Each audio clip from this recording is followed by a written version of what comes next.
The City of San Carlos successor agency to the redevelopment agency meeting of October 28th, 2013.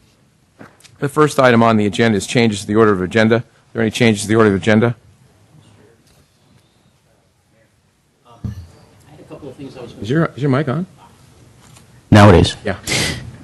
If we pull things off the consent calendar, are we going to have to? If this, I don't know how late we really going to go tonight. We're not going to go that late Okay. because we have a closed session after this. All right. So we can. Very good. So if we pull something off the consent We'll calendar, go at the end. we'll just take it at the end. Right. Okay. Not a problem. Okay. Thanks. All right. Anything else on that? No, or any report from closed session? I don't think there was because we didn't have one yet. So, okay. Council communications and announcements. Ms. Clapper. Yes, I have a couple of items.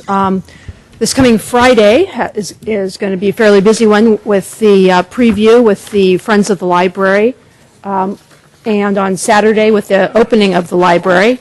And Friday is also Housing Leadership Day, being sponsored by the Housing Leadership Council, which I'm looking forward to attending. I also just wanted to let folks know about a couple of things that I went to that I thought were quite interesting. San Carlos resident Sam Hertzberg was a featured speaker at the Active San Mateo conference that was sponsored by Carol Groom earlier this month. And in his role as county parks planner, he presented a slideshow with examples of projects to maintain and preserve the 186 miles of trails in the county. Was very well done. And earlier this week, I went to, last week, I went to the Connect 13 event that was sponsored by Warren Slocum and Kevin Mullen, looking at options for how we can strengthen our communities using social media. And it was very nice to see that our past Assistant City Manager, Brian Mora, was honored with the first annual Connect Award for being a leader in this area. Okay. Mr. Collins. Thank you, Mr. Mayor. I attended it's called the SAL dinner, that's the Sheriff's Activities League, on the 17th, and it was a great evening. A lot of law enforcement and local elected officials there honoring youth and the many activities that they engage in. It's a great organization. I was happy to take part in it. Also attended what he called a coffee with Kevin, which was really just a little meeting with Kevin Mullen at our depot last Thursday. And I just briefed him on our latest happenings in San Carlos, and so here he was again today, sitting right here. He said he'd never been in the council chambers, but he's visited our town a lot lately. And then also, as part of my HART board duties, I attended the Affordable Housing Loan Program Committee meeting back on the 15th, and that committee actually approves HART's participation in affordable housing loans for all kinds of projects. This particular one was in East Palo Alto for a senior housing rehabilitation project, and it's a very worthwhile program, and I'm happy to be a part of it. Thank you. Okay. Mr. Grocott. Well, the only thing I was supposed to go to is the Bicycle Pedestrian Advisory Committee meeting where we looked at the projects. I had mentioned that before at the council meeting prior, and we did have a planning application, but because we had the forum Thursday night, it was in conflict, and I didn't go. So I don't know if our staff knows if we did get awarded no, we didn't get a grant, or we don't know. Okay. So that was the only thing. And then today I was here for the hearing that Senator Hill and Mr. Mullen had for the PG&E item. And I know Karen was here, and Ron, and Mr. Olbert spoke actually at some point. But I thought it was a worthwhile hearing. It was nice to get all sides of the story, if you will, because obviously the different cities spoke. PG&E had a chance to speak, and somebody from the CPUC. But I really appreciated Mr. Hill's approach and the way he asked his questions and dug into things. I thought he was very fair, and obviously he was trying to get after a better way to get information, have information flow back and forth between the cities, not just our city, but all over the state. And utilities like PG&E. So I thought it was a worthwhile hearing. Thank you. Mr. Olbert? Thank you, Mr. Mayor. Couple of things. I attended a South Bayside Waste Management Authority board meeting. That's the group of elected officials that oversees our trash collection and recycling. Couple of things happened there. One is there was a motion brought forward to increase the compensation for the executive director. I actually voted against that. It was one of the two organizations who did. I did that primarily because the recommended increase in compensation of 3.5% was above what we typically have been able to afford for our staff. And on top of that, to the best of anybody's knowledge at the meeting, the SBWMA staff, including the executive director, hadn't really had to experience any kind of give back over the last few years during the Great Recession. So I just felt that that was a little bit reaching. And by the way, these comments here, if there are any things that my colleagues would like to provide an alternative point of view and perhaps give me guidance on how you'd like to see us represent the city's interests at these meetings, please ask staff to agendize it so we can actually come back and discuss that, because I'd be very interested in your input. The biggest issue actually had to do with whether or not to authorize South Bayside Recycling, the folks who operate the transfer station, to utilize contract workers in the event of a work action taken by their bargaining unit against them. There was a strike vote taken by that bargaining unit, and they did authorize going on strike if their negotiating team felt that was necessary. It was pretty clear to me after listening to a bunch of testimony and comment that it was primarily being used as a way of indicating to management that all of the givebacks that were being proposed were just excessive. What the board finally ended up deciding to do is we did not vote on that motion. Instead, what we did is we decided to meet again in a special meeting in mid-November after the next couple of rounds of negotiations take place between South Bayside Recycling and their bargaining unit, and revisit the issue. My expectation is, and the approach that I'm planning on taking, again, unless people want to propose something else, in which case we should put it on the next agenda to discuss, is I definitely understand and believe that we can't afford a risk to public health and safety if trash isn't being collected. But until such time as there actually is a strike in action, not a vote to authorize one, but an actual walkout, I would not support actually endorsing the use of contract workers. And partly that's driven by the fact that we can meet on 24 hours notice basically and take action if we need to. And South Bayside Recycling indicated they can fully staff the facility within 24 hours if they need to. Mr. Olbert, I apologize, but could you be a little more specific? You said trash pickup, and that has nothing to do, I don't believe, with what you're speaking about. You said picking up trash. It's not the pickup of trash. It's not the Recology folks. It's the other guys. I believe you misspoke. No, actually, I simplified. But let's be specific. It has nothing to do with the pickup of the trash. It has everything to do with the transfer station. And if the trash cannot be delivered to the transfer station, then Recology will not necessarily pick it up, or it'll be I don't left know that, standing but I'm just someplace. saying it's not the Recology side, it's the South Base. I just want to make sure everybody understands. That's fair. I appreciate the clarification. I think I was saying South Bayside Recycling every time they but mentioned you it. said pickup of trash, and that's not necessarily. I'm afraid I don't understand your point. Maybe you can clarify for me. I'm just saying it has nothing to do. It's not the Recology side of the issue that's under discussion here. It's the folks at the transfer station. So if Recology workers wanted to, they theoretically pick up the trash. They might not have anywhere to go with it, but Mr. they Mayor? can pick it up. Mr. Mayor, this is just, I'm sorry to interrupt you, but this is on a council report item, and I just want to make sure that we stick to that subject matter. I'm just trying to identify the issue that I thought he misspoke. I understand, but I just want to make sure we, because of the nature of these, Okay. this fine. item, I think Fine. we want to keep. I got it. Okay. Actually, let me suggest that, and I'll finish up here in a minute. It's a complicated issue, so I apologize for taking some time. Maybe we should put this on the next agenda, just so we can more fully discuss it, and I won't feel like I'm trying to jam a bunch of stuff and simplify it into a short period of time.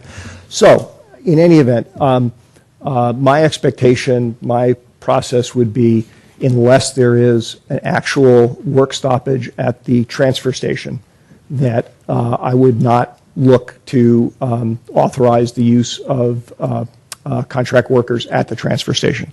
And again, if people feel differently about that, we should definitely talk about that because I want to get the feedback. Moving on to a less complex issue, I attended the Senator Hill and Assemblymember Mullen hearing as well. I thought, like Mr. Grocott said, I thought it was an excellent hearing, and I want to particularly commend everybody who was on the public agency panel, but in particular Mr. Maltby, who I think did an outstanding job of clearly explaining the city's interests and concerns. And I will just also note in passing that I was very impressed when public comment came around that PG&E's PR system had done an outstanding job. There were just person after person after person who, in many cases, had driven for hours in order to stand up there for 2 minutes and say what a wonderful organization PG&E is. Don't get me wrong, there's actually a lot of things they do great. I think as the hearing pointed out, there's a lot of things that are fairly critical that we'd like them to do better at. But nonetheless, I was very impressed with the conduct of their PR machine. Okay, thank you. I also attended the Sheriff's Activities League dinner that Mr. Collins indicated that he had been at. And I did not, however, today attend the Senator Hill hearing due to a personal commitment that was set up, quite honestly, 2 or 3 months ago. So I just want to make sure that I wasn't boycotting the meeting, but just wasn't able to attend today due to a personal commitment. Okay, moving on. Item 4, public comment. This is for items that are not on the posted agenda. I have 3 speaker cards for that right now. If there's any other speaker cards for items not on the posted agenda, please hand them up. The first one is Mr. Carpio. You're up. Yeah.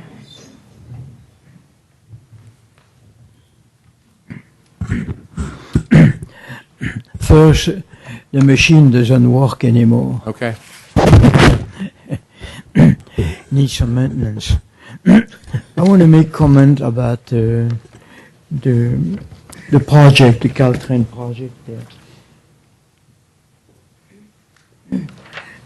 I have gained experience in this type of project with Berkeley and Emeryville, and I don't see any on the project here any. Mr. Carpio, you can't speak about the project because that's on the agenda.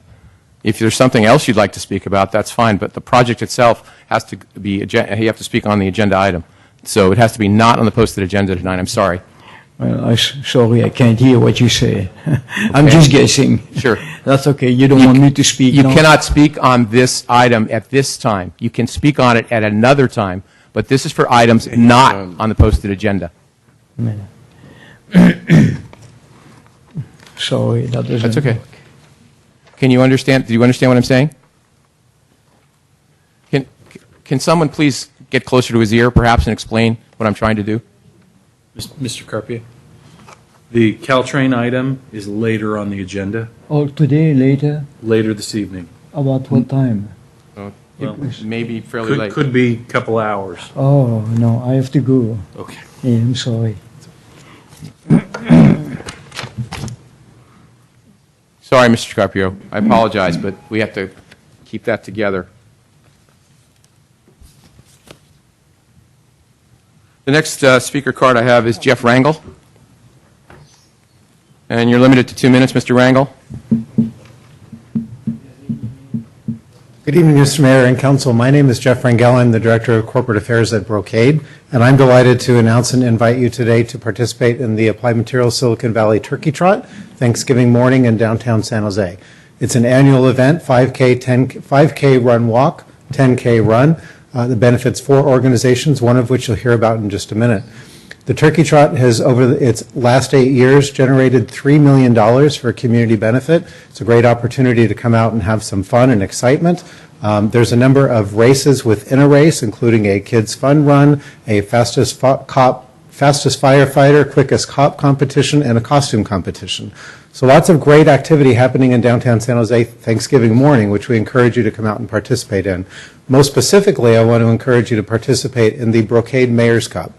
We believe really in the value of public-private partnerships, and I've been out visiting council members. You've received already an email with the leaderboard that indicates the various council members and mayors planning commissions and city managers who are participating in the trot. We're hoping to have more than 70 elected officials come out to participate Thanksgiving morning. If you, based on the points possible that you achieve, you might have the opportunity to win the Mayor's Cup and display that proudly in your lobby. You participate with other smaller cities. Saratoga, as an example, has actually won this trophy for the last 3 years. They're eager to get it again, but perhaps you can register and participate. One last reminder, for those who do register and attend the event Thanksgiving morning, you can participate and visit with others at the VIP tent, where you can meet other elected officials, other community and business leaders Thanksgiving morning. Again, a great event that I've participated in several years. My whole family comes out, and I encourage you to do the same. Several hundred folks from San Carlos come and participate because there is direct benefit to the city of San Carlos through the work that the Second Harvest Food Bank of San Mateo and Santa Clara County are doing, as well as other beneficiaries. And one of the speakers following me will speak briefly to the work that Second Harvest is doing. I do have some brochures and flyers that I'll leave with the city clerk, and again encourage you to participate and see future leaderboards from me on that topic. Thank you, Mr. Rangel. Sorry I misspoke your name. That's okay.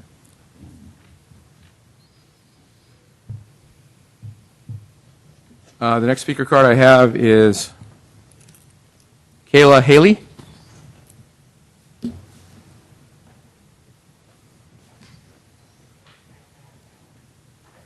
Hi, good evening. Thanks for letting me be here tonight.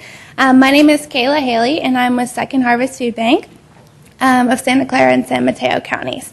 As Mr. Rangel said from Brocade, I'm involved in the Silicon Valley Applied Materials Turkey Trot. Our involvement is simple. The Turkey Trot is more than a race. It's a community celebration that benefits 4 great local charities serving our citizens. So you heard from Brocade about the Mayor's Cup, and let me share with you my perspective as to why you should be involved. The Turkey Trot is not only a fun family event, but it provides much needed funding to organizations like Second Harvest Food Bank to help people in our communities. All of the race beneficiaries help individuals, families, seniors, and children improve their lives and the prosperity of our community. At Second Harvest, our mission is to provide a basic necessity, food, to people in need. We serve 1 in 10 people in Santa Clara and San Mateo counties, and that's over 250,000 people per month. Our San Mateo County office is actually located right here in San Carlos, over on Bank Street. And in San Mateo County, we work with over 130 community and nonprofit partners to distribute food to hungry people at over 300 sites. The money raised by the Turkey Trot will help us provide meals for over 550,000 people. We look forward to seeing you Thanksgiving morning for the 9th Annual Applied Materials Silicon Valley Turkey Trot. We hope you can join us, and we hope you bring your friends and family as well. Thank you very much. Anyone else wishing to speak in public comment on items not on the posted agenda? Okay. Moving on, item 5, excuse me. I'm sorry, Mr. Fuller, I thought it was on the Transit Village. No. It says It's that- totally unrelated. And I you will see apologize, that. I couldn't read what it said, I just assumed, I apologize. Go ahead. Just wanted to report to council about a pretty exciting public-private partnership that we have going on the Greater East Side with the owners of the 7-Eleven building. After many years of it sort of becoming, we were talking about garbage earlier, Mr. Olbert was talking about garbage. I feel like that may have been the garbage capital of San Carlos. Cigarette butts were everywhere, garbage was everywhere. We approached the building owner, and after numerous sort of unsuccessful attempts, we actually brought in contractors to clean up that facility. And if you notice now, what was the eyesore of all of San Carlos is nicely landscaped. There's no cigarette butts everywhere. It's a huge upgrade to our city and basically the entryway of our city that we're really excited about. So we wanted to thank Raj Chabra, the owner of 7-Eleven.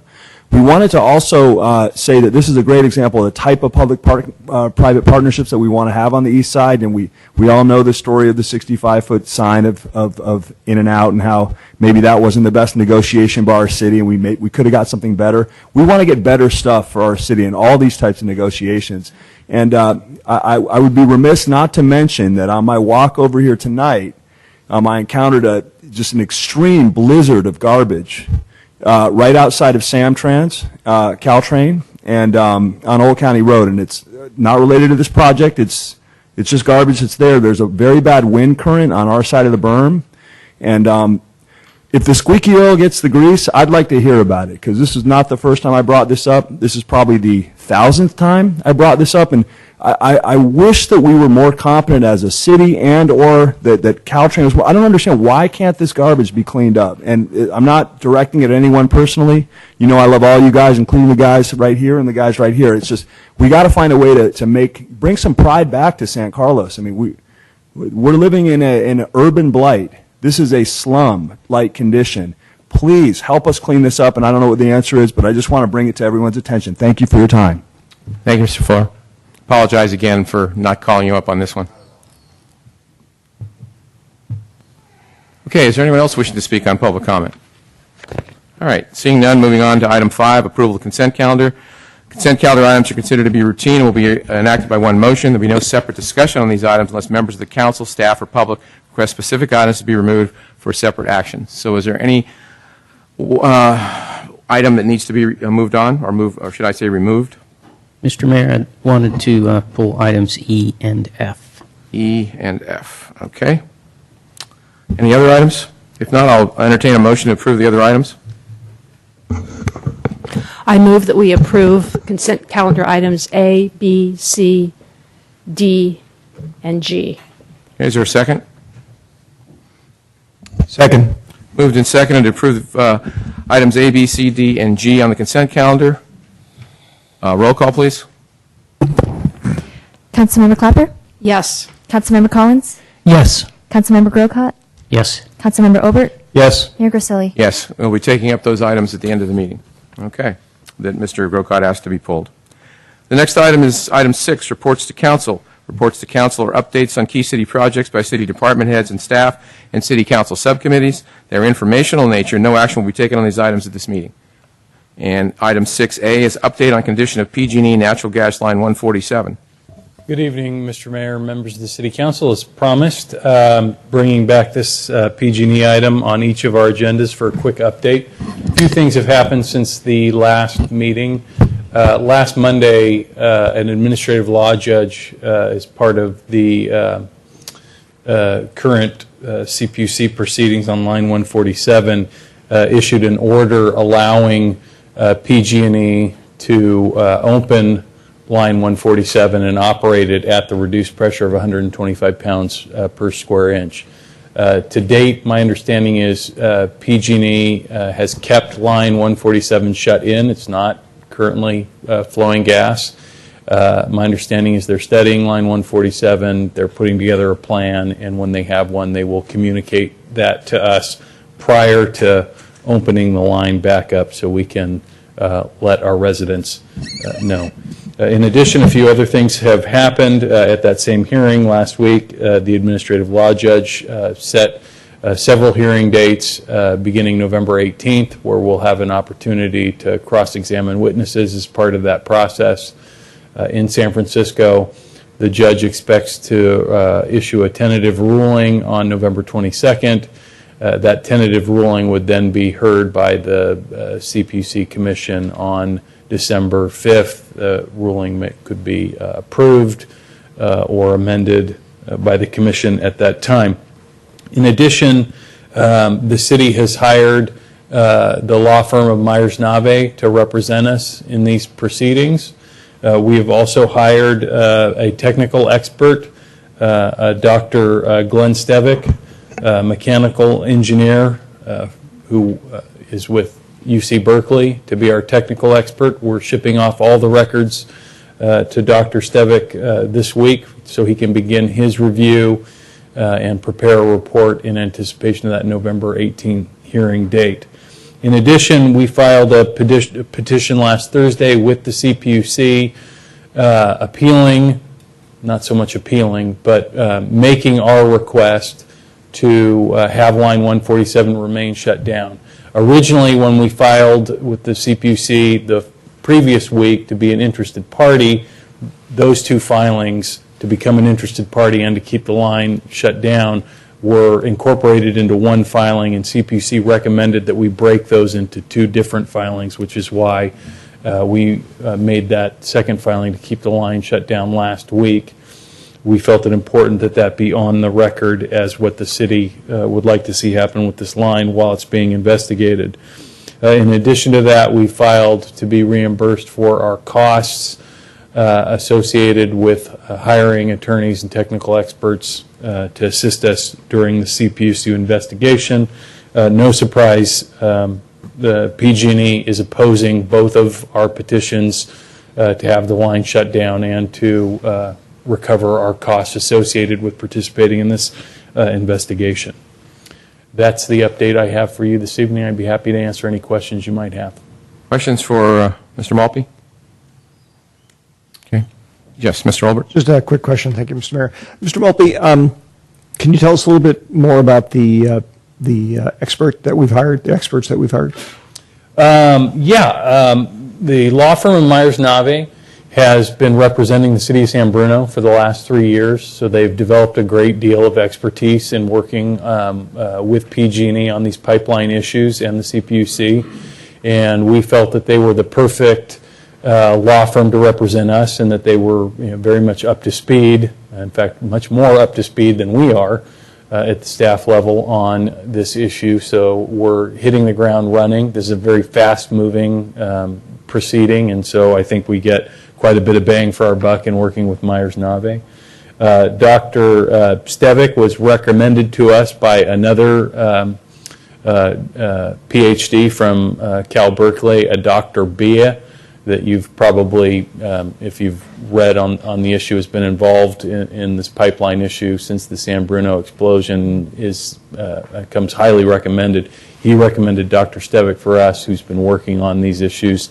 He has over 25 years experience in failure analysis and design of structures. He's a PhD in mechanical engineering from UC Berkeley, has a master's in mechanical engineering from UC Berkeley, and a BS in mechanical engineering from Michigan Technology Institute. So he'll be working with us to provide some analysis and review of the records and testing data that PG&E is providing. Thank you. Other questions? Okay, thank you. Thank you. Mr. City Attorney, I have a speaker card. Is that allowed? It's a posted agenda item, so we can have a speaker on this. We can? Yes. Okay. I have a speaker card. Papia Gambalin, please.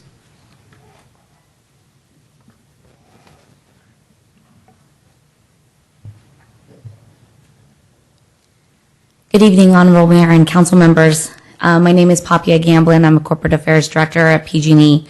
Tonight, we wanted to provide you, the Council, and the members of the public a brief update on the PG&E work involving Line 147 in San Carlos. The City Manager is absolutely correct. The line remains shut in, but we are planning to do some work and wanted to share that with you. PG&E will conduct an excavation and an inspection project near the intersection of Britton Avenue and Dayton Avenue. The project will involve excavating a 7-foot by 8-foot area to inspect the pipeline and verify the accuracy of our records for that segment, and then backfilling the area and ensuring we restore it to the current condition. During the excavation, there will be approximately 3 large trucks and excavating equipment in the area.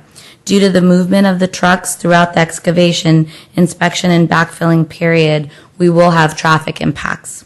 The work is expected to last approximately 4 days, although weather and other factors affecting safe working conditions will dictate our ability to stay on schedule.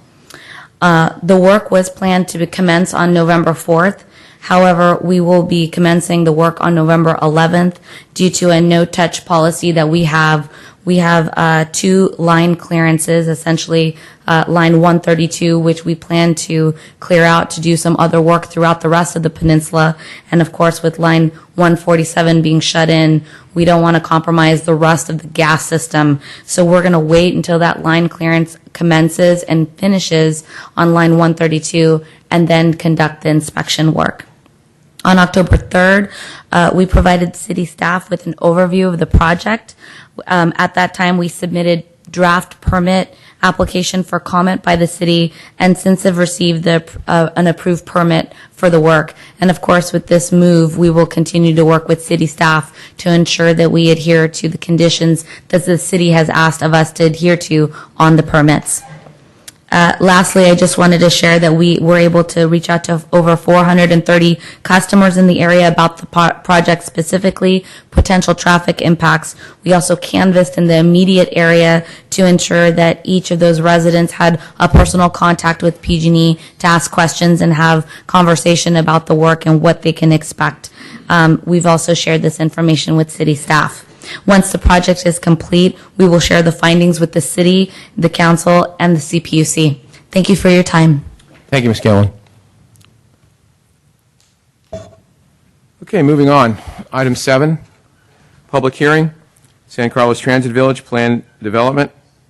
Consideration of recommendations from the San Carlos Planning Commission regarding the approval/adoption of one CEQA findings, California Environmental Quality Act findings, and a mitigation monitoring and reporting program, and a plan development, PD, plan, and accompanying zoning map amendment to rezone the railroad corridor, the PD site, generally bounded by El Camino Real to the west, the Caltrain tracks to the east, the northern boundary of assessor's parcel number 50-055-020 on the north, and the city's municipal boundaries on the south from mixed-use station area, MU-SA, zoning district, and mixed-use South Boulevard, MU-SB, zoning district to plan development, PD, zoning district. Okay, so we were speaking earlier. We had some reports, and I think we're into, at this point, some questions. Before we start that, I want to announce that we will be stopping talking about the plan, this transit village at 10:30. So I don't know how long we're going to have questions. Hopefully it'll be an hour and a half, and there'll be plenty of time for folks to give testimony tonight, or if they want a rather public to speak. But I wanted to make sure that everyone understands that if they can't speak tonight, we will be having another meeting, I'm sure, on the 12th of November, and they're certainly going to be allowed to speak that night. But I wanted to make sure that everybody understands that we will be cutting it off at around 10:30 because we have a closed session tonight, among other things to work on. So I want to make sure that folks don't think that if they wait around long enough, they're going to speak, and they may or may not. It depends on how many questions we have and how many things we talk about. So I wanted to make sure everybody's aware of that. Okay? All right, questions, I guess. So, Ms. Clapper, questions? Yes, I was wondering if we were going to get some additional information from Councilmember Olbert regarding your presentation. What were you thinking of? Well, I didn't quite understand the different variables that you were working with that resulted in the conclusions, and I thought maybe that there was a next piece to your presentation of how that came about in comparison to.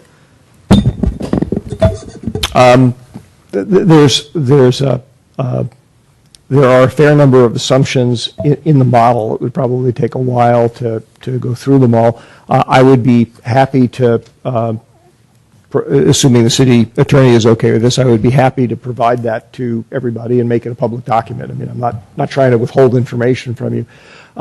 If there are some specific things, I'd be happy to address them. I mean, to me, the major issues have to do with the cost of the land, and the appreciation and value of the land. Okay. So let me just interrupt for a moment. So those are two assumptions that you think are different than how it was probably previously Correct. Analyzed. Is that what's okay? Correct. All right. Correct. Thank you. And then there are probably the other major class of things is it's not clear to me that some of the earlier, let me call them sensitivity analyses, necessarily scaled some of the costs and whatnot appropriately. You know, as the project size shrinks, fees go down, construction costs go down, that type of thing. And if you don't adjust for that, you can end up making it look like the project has to be really, really large. But the single biggest thing is probably looking at the integrating the value of the land into it, and therefore being able to eliminate the ground lease and say The ground lease is really the way in which the two parties choose to share the value between the two of them, okay? And in that sense, it's not really any of our business.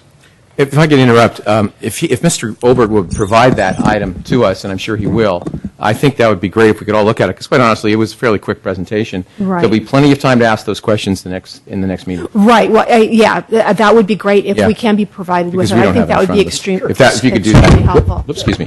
If you could do that, that'd be great. So, Because okay. otherwise, we're going to.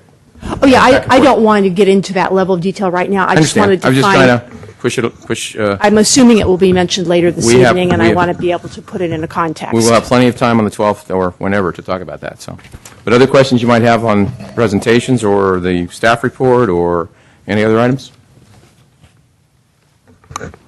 And you can come. I'll come back Well, to you. I have a long list of Okay. if we're getting to that Questions? point of questions for. Questions for for- everybody and anybody. Okay, Yes. so we're doing all of our questions now before we do public comment. Is that what you're saying? That's what I'm saying. Mr. Mayor? Yes. Before we begin, can I ask one question? Sure. Given that Mr. Olbert made this presentation tonight, would it be appropriate to ask staff to take a look at it and sort of integrate it in a comparison with RSG and analytics?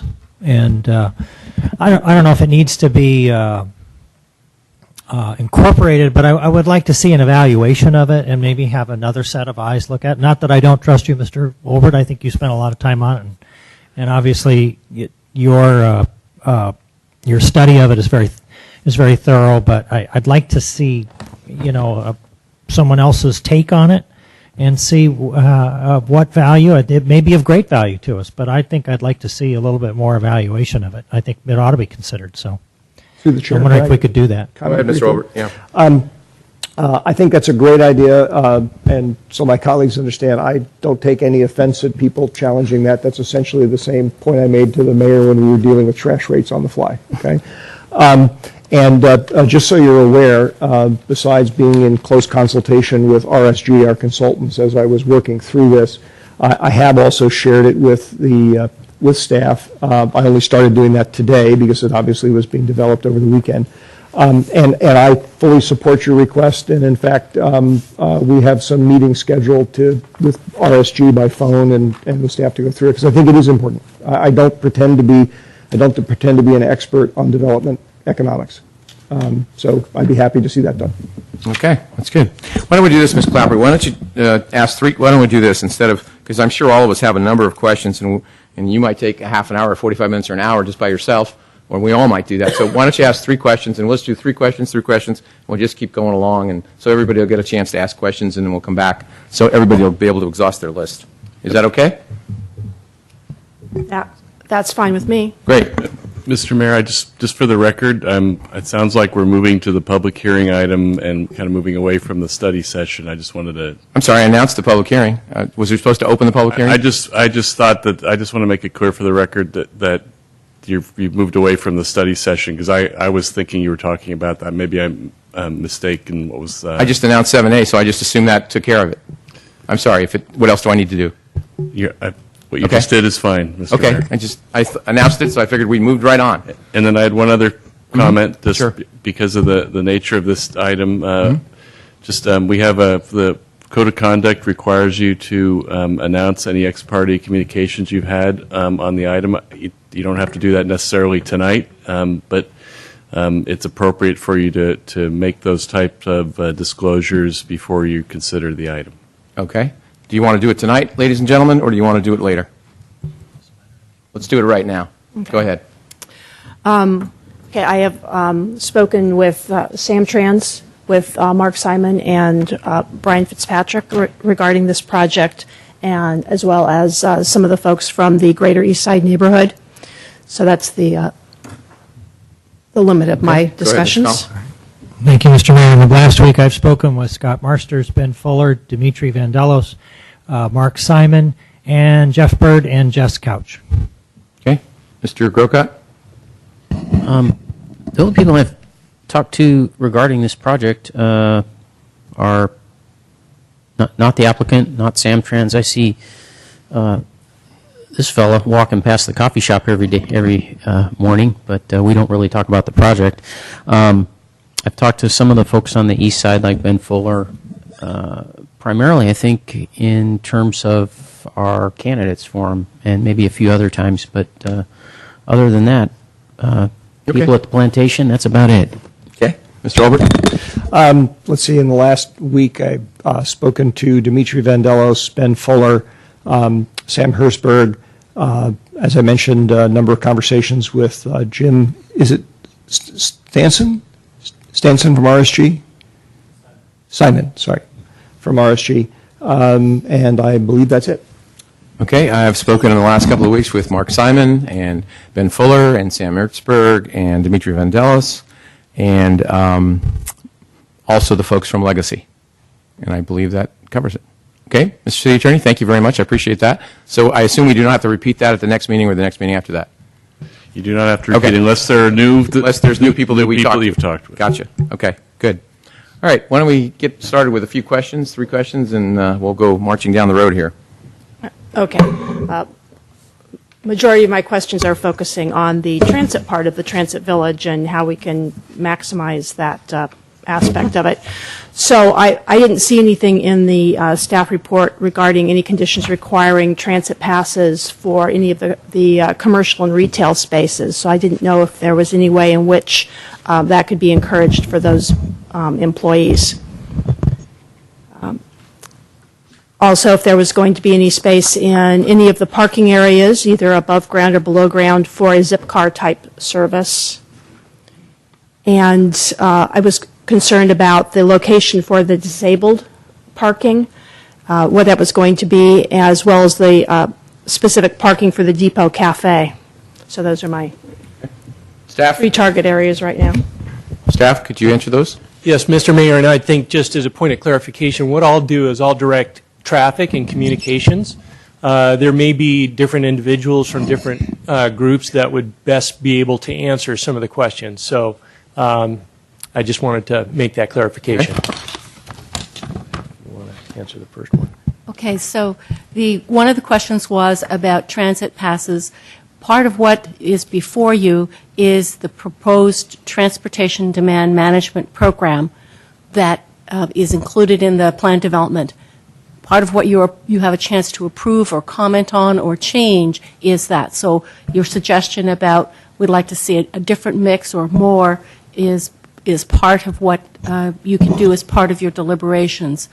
I just would point out that right now their submittal complies with the city's ordinances in terms of meeting the number of points and to do 20% traffic reduction.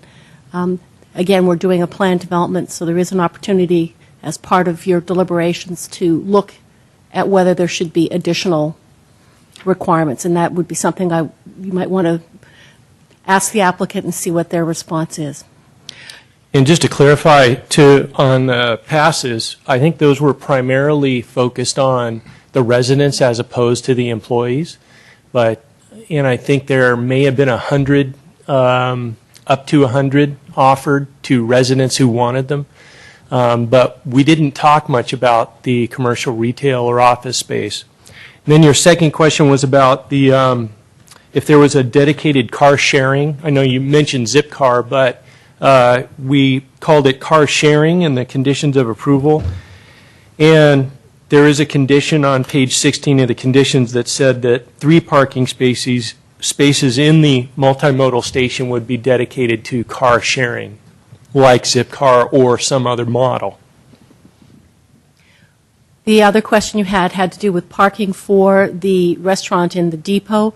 There will be short-term parking in the northern part of the commuter lot that would be available for that. There is also some on-street parking in the area. There is no parking specifically set aside for the depot.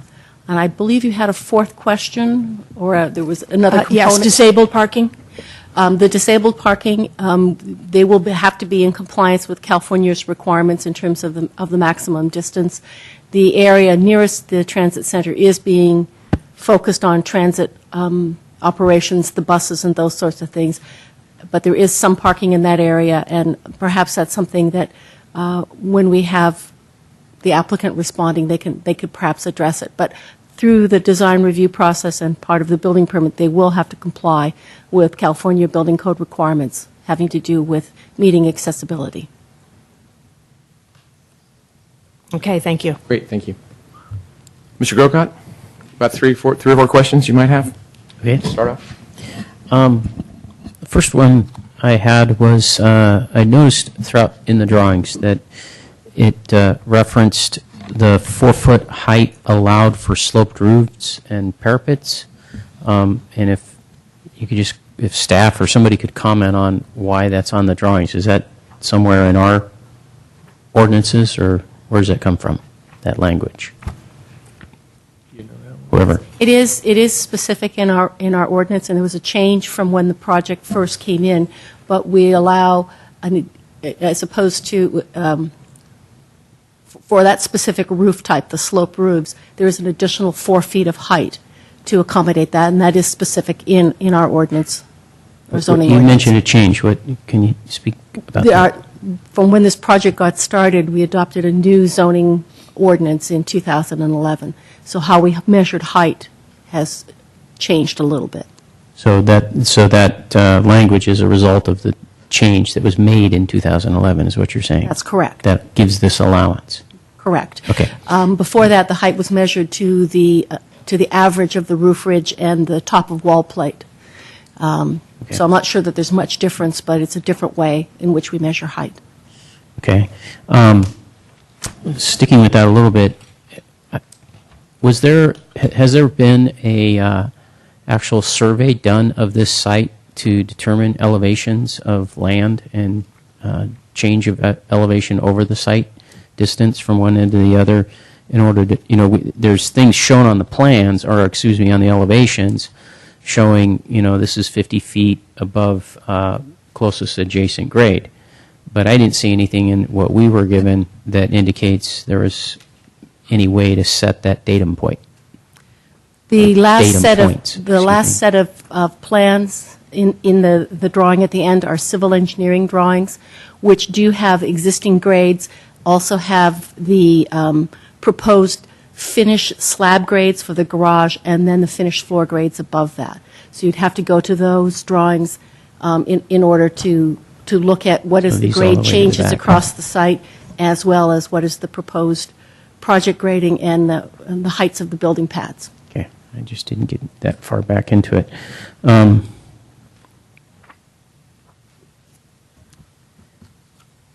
I have some questions that are coupled, so I'll just pass and. Okay, you get a chance. Mr. Collins. Thank you, Mr. Mayor. Just a few. I read an op-ed piece in a paper over the weekend that made several statements, and I just thought it might be a good idea to get some clarification on those. The first question is, are we eliminating the right-hand turn lanes from northbound El Camino onto Holly? The second would be, are we trying to implement more than 130% of the ABAG mandated housing for San Carlos? And I wonder if that is ABAG mandated affordable housing. I'm not clear on that, and I was hoping maybe you could clarify that. And then the next one is, will the fees paid by the developer approximate any property tax revenues that we might get from a private owner? And if not, are they somehow replaced? I have more, but I don't want to just load you up, so we'll stop right there. Okay, I think the first question had to do with turns from El Camino Real at Hawley. There is an improvement measure. It's not required to mitigate any significant impact, but it was identified as something that could improve pedestrian mobility at that intersection, which recommended there are currently 2 right turn lanes from northbound El Camino Real to Hawley, and recommends eliminating one of those. And the second one would be to eliminate the left turn from northbound El Camino Real onto Hawley. And that would allow some changes in the signal timing, as well as to avoid the issue of people who are watching to make a turning motion and sometimes don't see pedestrians. So that is included as a condition of approval, and again, it could be modified as part of your deliberations. The second question you had had to do with the fair share numbers from ABAG, I believe. The numbers that they provide are a suggested minimum, and our obligation under state law as a city is that we have to demonstrate we have sufficient land that is appropriately zoned and designated to meet, and we have to have strategies in place to meet each of the affordability categories. This project would exceed the amount of housing that has been identified in the above moderate category. But again, we have a housing element which requires us to demonstrate that we can accommodate it, and it sets a minimum. It does not set a maximum.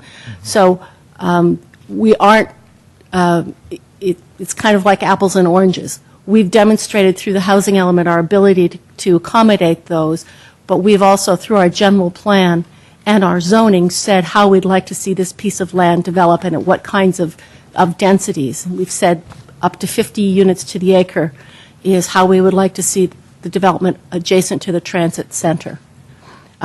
This project complies with that at about a 45 units to the acre. So it's really, it's not that we're trying to change the ABAG rules or the fair share allocation. We have this site that has come before us. It has certain zoning entitlements or zoning designations on it, and the project complies with those. But I think the point from the writer was that we're producing more in this one project than the minimum number of above moderate housing units that is identified and called for us to demonstrate we can accommodate. In terms of the tax question, I believe it was a tax question with regard to whether the revenues from this project being a semi-public lease project as opposed to if it was a private development project and what the differences are in the taxes to the city. We did have RSG take a look at that, and their analysis said that because this is a long-term lease at 65 years at or above market, that it would generate essentially the same property taxes as if the project was a private project, about the same. Thank you. Okay. Mr. Olbert? Thank you, Mr. Mayor. What's the lot coverage percentage for this project? I need to ask you a little more about what you're looking at. The requirement is that at least 40% of this must be maintained as landscaping, but it depends whether we're including sidewalks, pavement, building coverage. I'm not quite sure. Let me see if I can clarify it this way. What would the number be applying the same standard that we would use for a residential home construction? Okay. May take a little bit of time. Perhaps we could get back to that. We can come back to that. Great. Or provide it offline, to the subcommittee meeting. Related to that, I don't. Mr. Mayor, I think we do have. Okay. The regulation under the mixed-use station area is not done by coverage. It's done by floor area ratio, which is that a ratio of 1 means that if you had a lot of 1,000 square feet, you could build 1,000 square feet of building on that lot. The permitted development is 2.5, so a ratio of 2.5 square feet for every 1 square foot of site. The FARs are well under that limit. They are around. I'm sorry, I don't know what FAR means. Floor area ratio. I'm sorry. So it's that they're basically the development is generally around 1.5 square feet of development for every square foot of site area. And if we have to come back with the answer either later tonight or at our next meeting, that's fine. I actually like to have it in terms of lot coverage percent. Certainly. Because what I'm looking at, as you'll see from this question and the next one, is I want to see how much of the dirt is being covered. So just to clarify, it's the footprint of the building when you say, okay. Whatever standard we would apply on a residential home construction project. which I think that's what it is, the building. Maybe some ancillary stuff related to it, I don't know. Related to that, and I don't know if this is a classic metric in architecture, so let me use the term and then explain it. I'm interested in what I think of as the linear coverage.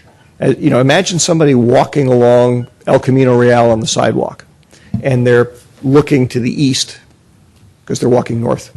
And they're keeping track of each foot of forward progress that they're making past this project. What percentage of the time are they going to be looking at a building? It kind of gets into what the total sight line and openings are. I suspect that's not something you probably have to hand, which is fine. But I'd like to know that, and I'd actually like to know it both on kind of the first floor and a second floor basis. I'm trying to get a sense of visual mass looking at it. And I think, well, it's only 2 questions. Those are fairly complicated, so I'll pass the baton to somebody else. We'll come back to my stuff later. Okay. I just had a question on page 11 of the ordinance, paragraph or item 15. In the third line, it says that the developer shall plant, maintain, et cetera, east side berm to the west of the county road for a period of 25 years. And then under C, it says the developer shall be responsible to fund maintenance of the trees planted on the berm for a period of 5 years. So I'm confused. Page 11, must be a typo. Page 11. Yeah, Mr. Mayor, it's probably a typo. The Planning Commission, it was first recommended as a 5-year time period, and the Planning Commission changed that to 25 years, and that's what it should be. Okay, I just wanted to make sure that the ordinance, if and when it's approved, that's if and when. Thank you. Is consistent. And the other question I had sort of dovetails with Mr. Collins' question about the the 2 northbound lanes.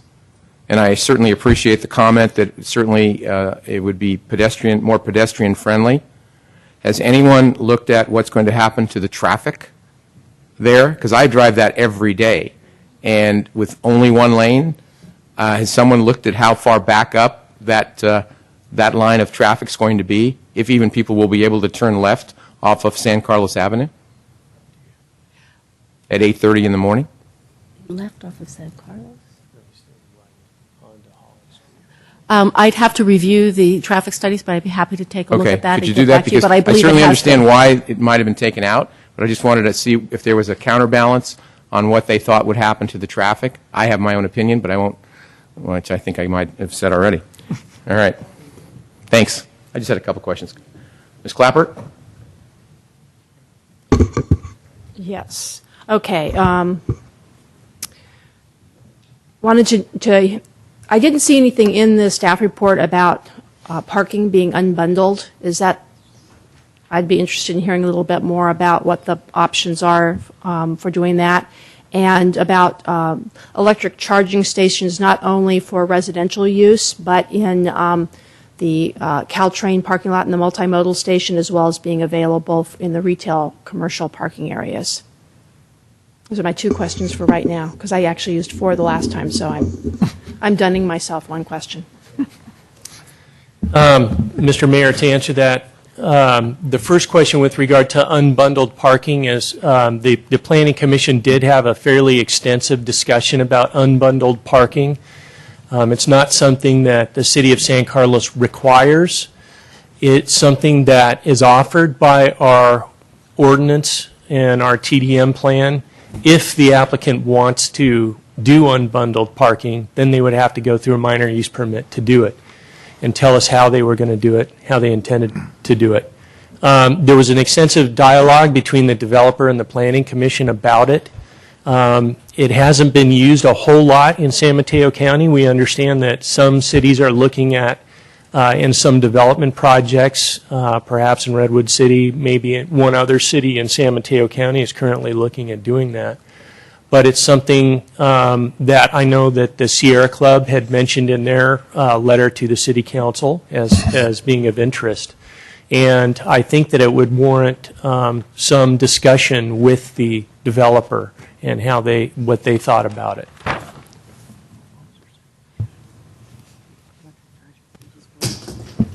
And in terms of electric charging stations, that was another topic of discussion at the Planning Commission, a good deal of discussion. And while there are stations provided and the infrastructure is provided in the residential parking garages underneath the building, it wasn't discussed as part of the Samtrans parking lot. And that's something that perhaps we could also discuss with Samtrans. Just to add on to that, as part of the residential, there would be the cost of the charging would be charged back to the tenant, to the person doing the charging. There's a mechanism for doing that. Whereas in the public parking lot, it would require more. Somebody would have to say, I'm going to come and charge and get set up to be able to be charged or to provide payment for that.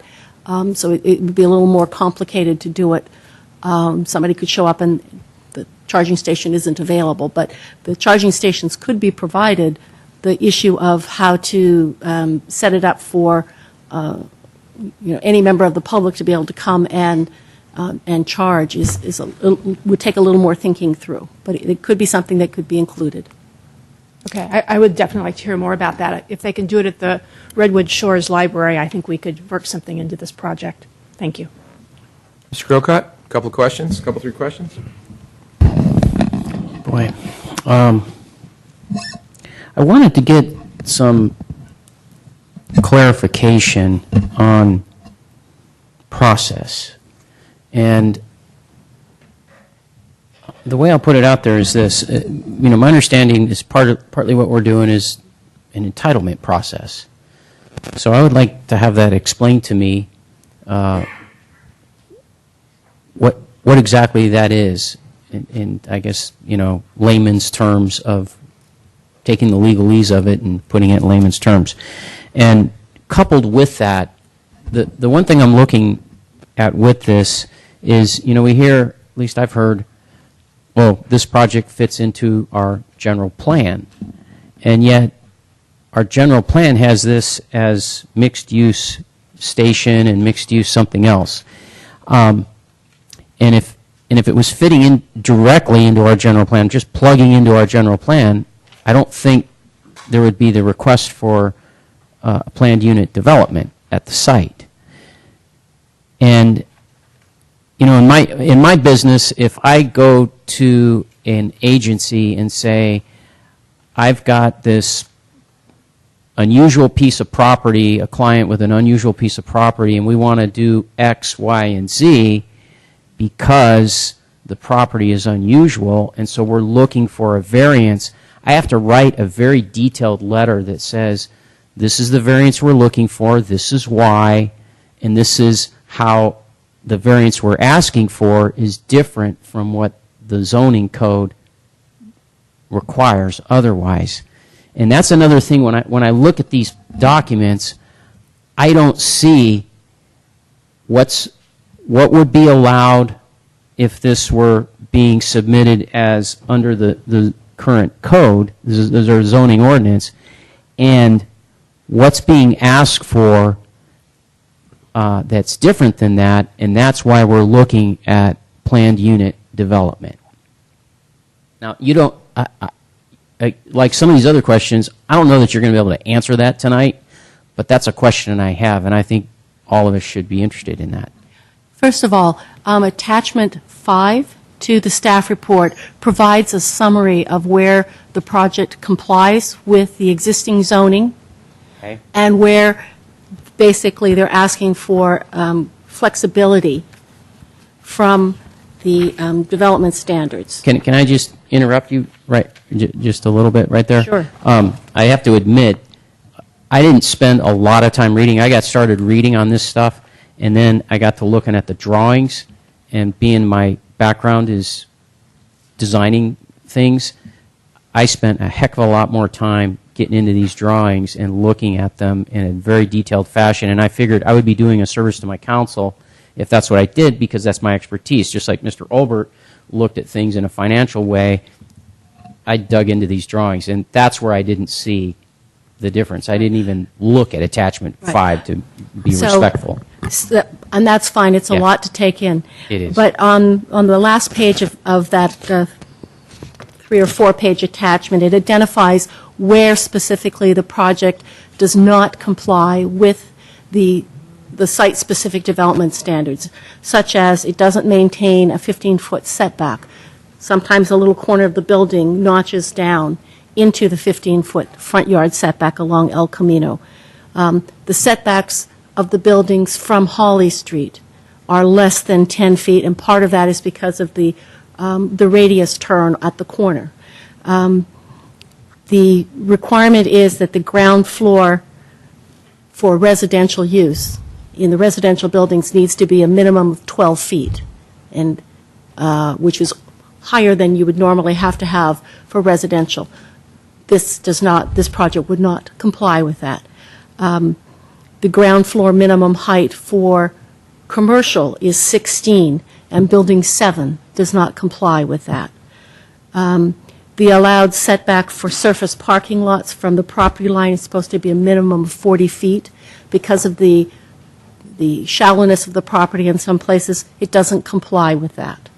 Some setbacks of the surface parking from buildings and public plazas is supposed to be 8 feet. In some places, it's less. And the parking podiums for buildings 5 and 6 will be 6 feet above the grade plane instead of a maximum of 5. And that has to do with, as it gets shallower, there's less room to take a driveway down at a complying grade, so that basically the garage has to come up to meet that shorter distance they have to get there. So those are the flexibility and standards. We're also permitting residential use on the ground floor, which would otherwise require a use permit. So those are the ways in which they're asking for flexibility in development standards. You started off your question saying you weren't sure what we meant by entitlements. If I understood the question? Well, I understand that the two are related and tied in. So- But so- you can go ahead and speak to that. So they're getting a plan development, which is in essence kind of like a site-specific set of zoning regulations for this property.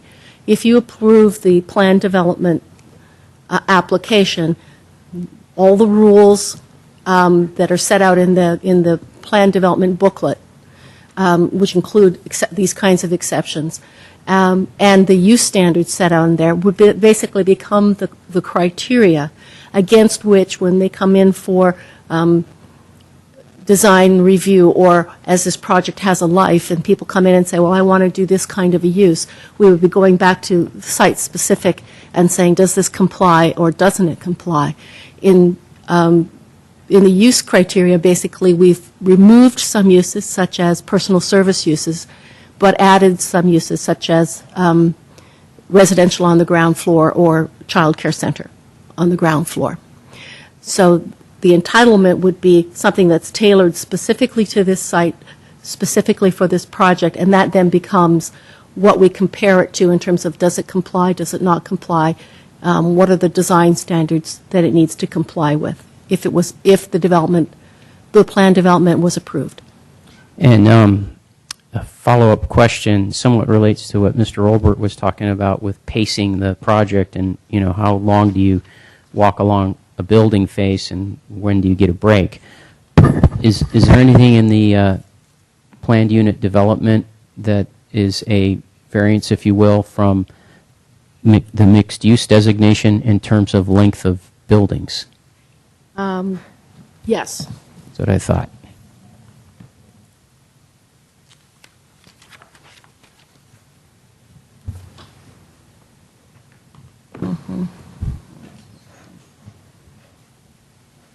If you just, I know it's here, just if you can just bear with me a moment. There's a 125.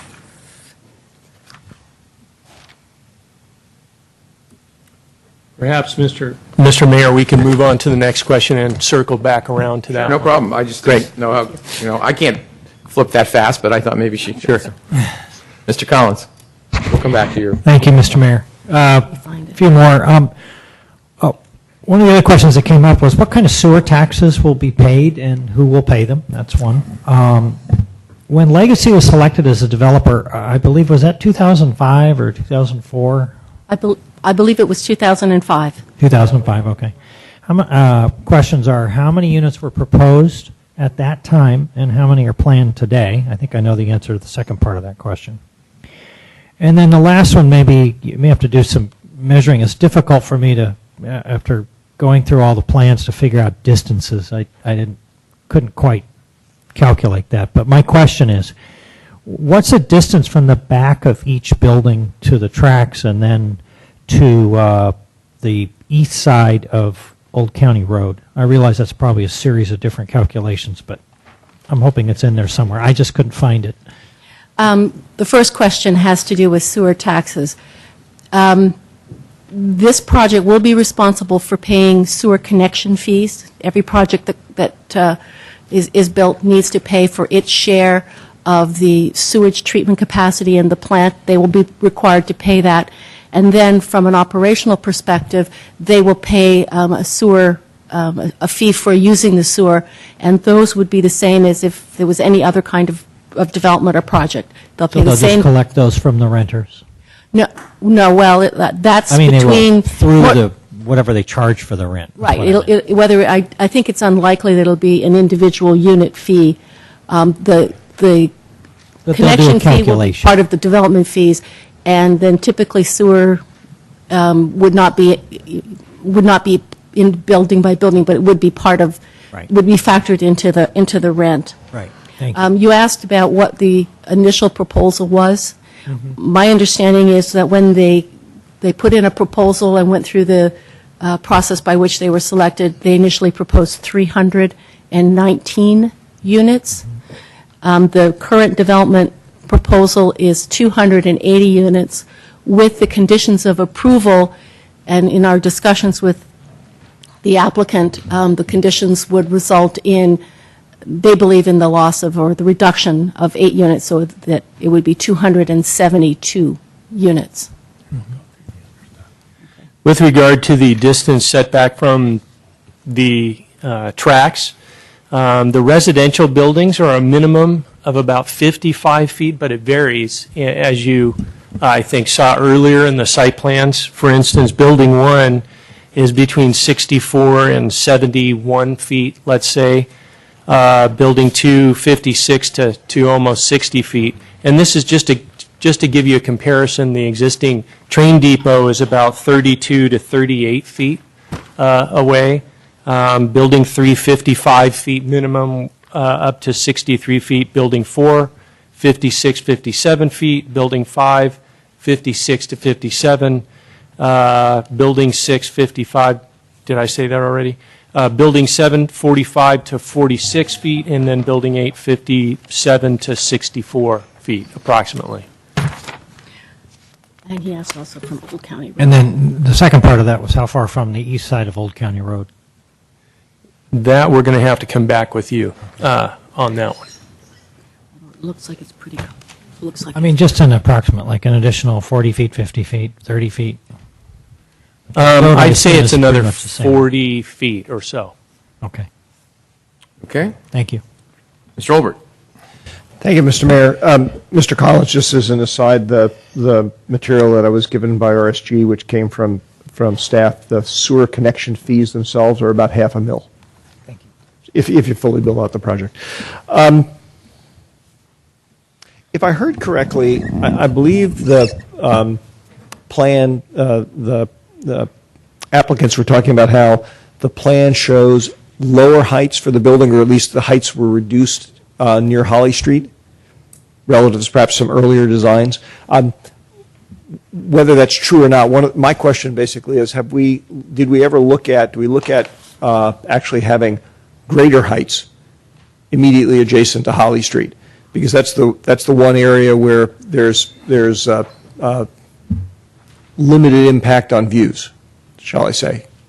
That was part of the initial discussion. I think it was actually, may have come out of discussions with the Greater East San Carlos Association, that there was some idea that perhaps the buildings could go 5 or even 6 stories on the north and even south sides of Holly Street, or closer to the commercial areas on Old County as opposed to the residential. And so the architect and developer did go back and kind of take a look at that, and what we were told at that time is a number of different factors come into play. One is if you add more units in those locations, you also have to add more parking, and going down below the grade level of the parking garage, you run into other construction issues and perhaps even water infiltration issues, and there's construction costs. And then the construction type may change, which gets into a cost issue as well, going from wood to steel at a certain point. And also the visual impact of going from, again, a 50 or 60 foot height to 70 or 80 feet would be something significantly different in terms of and that's more of a sort of the city perspective I'm throwing in here, is it would be a very significant difference in the streetscape along El Camino Real in comparison to some of the other buildings. You do have a couple of buildings on El Camino Real in our community that rise up to the 50, 60-foot height, which would be the 1001 Laurel Street development, and also there's an office building right across from Walgreens that's pretty high, but it's shrouded by trees, so you can't really see it. But I think these buildings would then need to go up even higher than that to get to that. Thank you for that. I have to admit, I don't quite understand the issue on the parking, other than perhaps as a matter of convenience, because I guess, maybe I didn't explain this. What I was thinking of is not like keeping the rest of the development the way it is and then having these 2 buildings go taller. It's more like sort of molding the buildings towards Holly Street and going up, so that you have the same total number of residential units, but they're concentrated in a higher area. So the total number of parking spaces should be the same, just admittedly people who lived in someplace might have to walk further. Okay. That's right. And also, but that doesn't yeah. sound to me like as big of an issue of having to go deeper in building a garage and going below water tables and whatnot. I think from a development and design perspective, it's like you said, it's more of an issue of convenience and leasability to the developer. And I think it's appropriate to ask these questions of the developer too, to get their perspective. Yeah, that would probably be worth doing. Let me just ask a follow-up on that, though.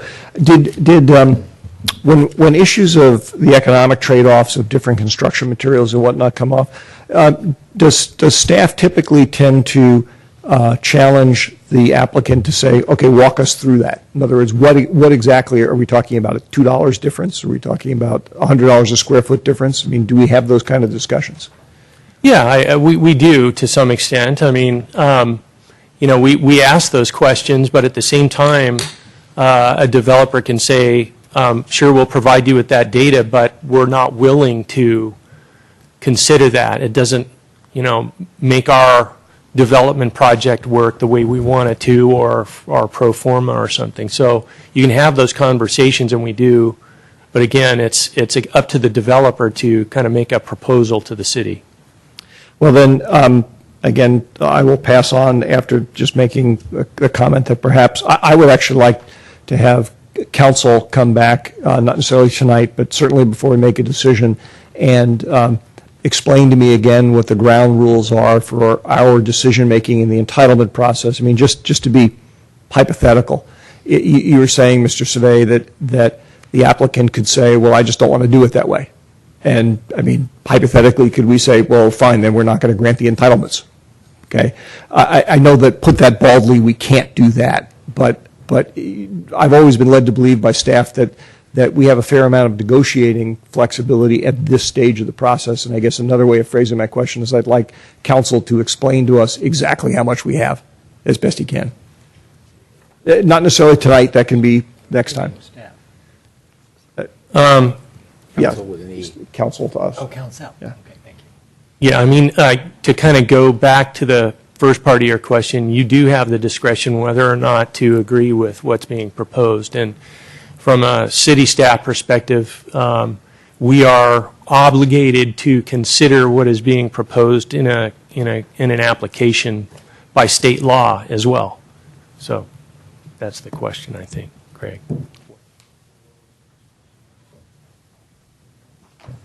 And again, I want to be clear. I think the mayor made it clear we're trying to sort of get through as many questions as we can. So I don't mind having this come back at the next meeting. Mr. Rubens can do that. And I just want to make sure I understand the question. It sounds like what's the limits, in general, what are the limits of your discretionary review on this project or a project Yes, like if this? I had to distill the conversation that Mr. Savay and I were having about heights, it was, yes, we considered it. Applicants said, we're not interested in doing that. And I guess what I'm asking is, can we come back and say, well, we really would like you to look at that? And it's like really important to us. Well, you can look at that.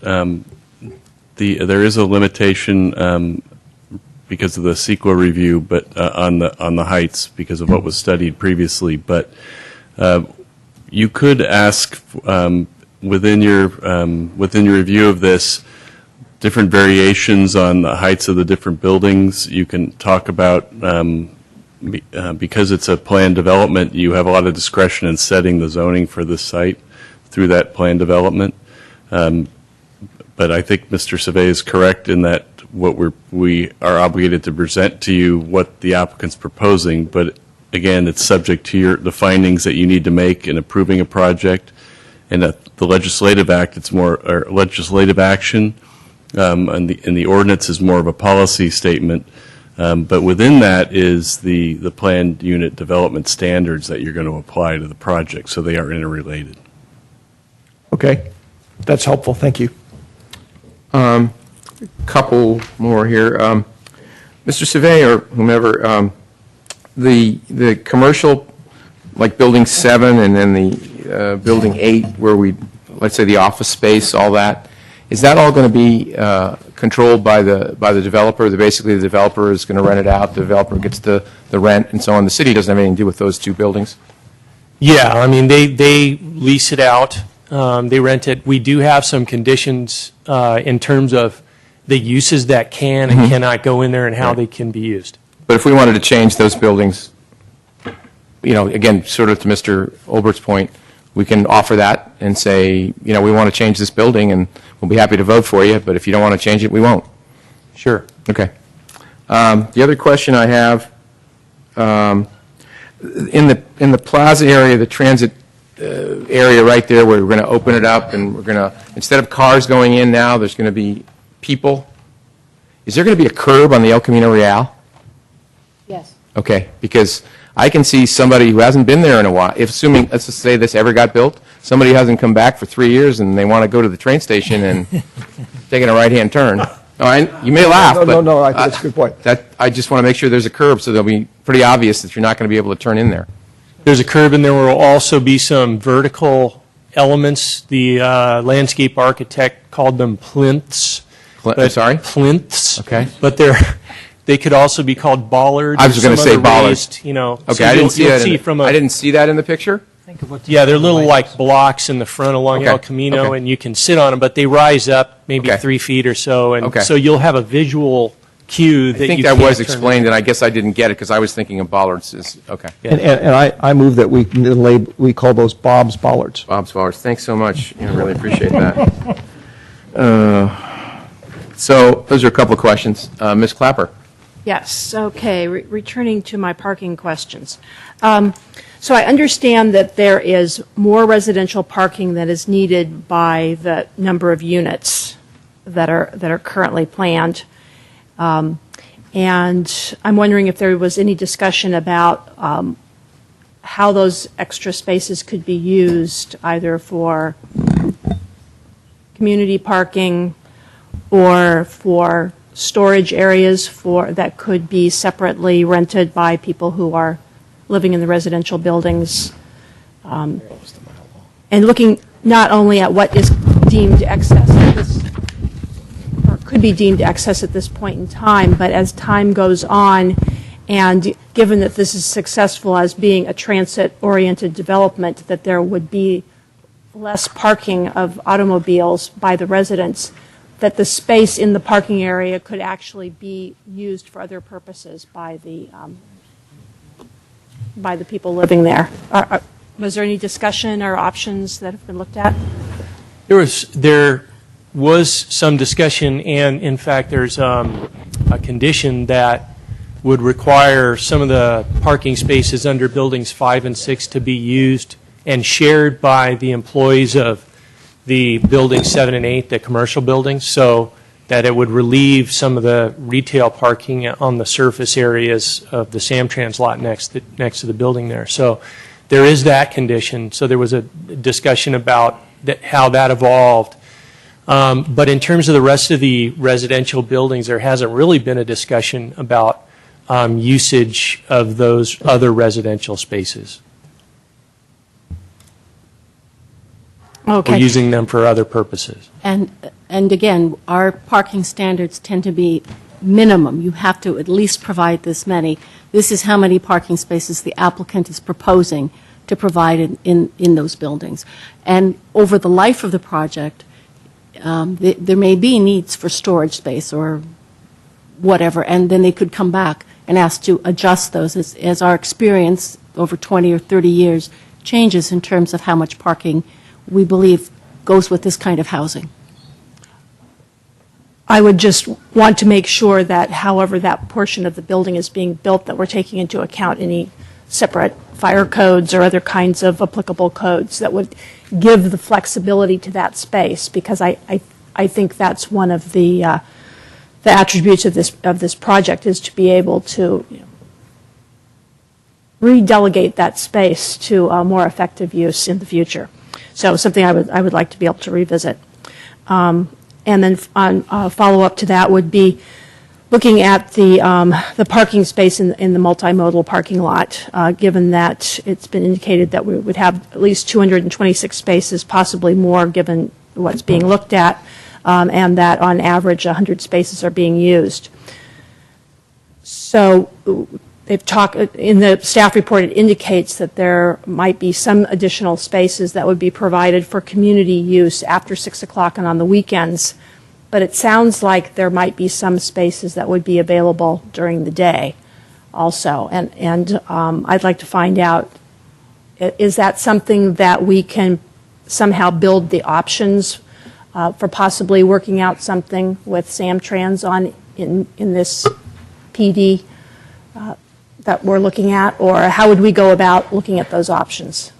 I think that's a question for Samtrans, and now that the question has been posed, I'm sure I see Mr. Fitzpatrick, and perhaps he could address that. Good evening again, Brian Fitzpatrick, Manager of Real Estate and Property Development for Samtrans. Yes, Samtrans, the concept of using excess parking, if you will, is not unusual on our system, and we would be amenable to trying to work something out with the city.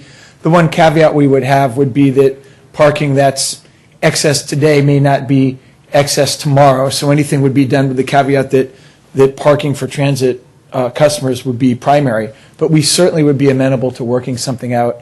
And we also are working on trying to build more than those 226 spots in that area, given the constraints and those other things. So certainly it's something we'd be amenable to looking into. Thank you. Was that the equivalent of 3 questions? Sure. Okay. Plenty, I say. Mr. Grocott. I'm going to ask my big question for the night. Well, let me first ask this. When we talk about this entitlement process and approving a PUD, how tightly knit are these plans to what we're approving?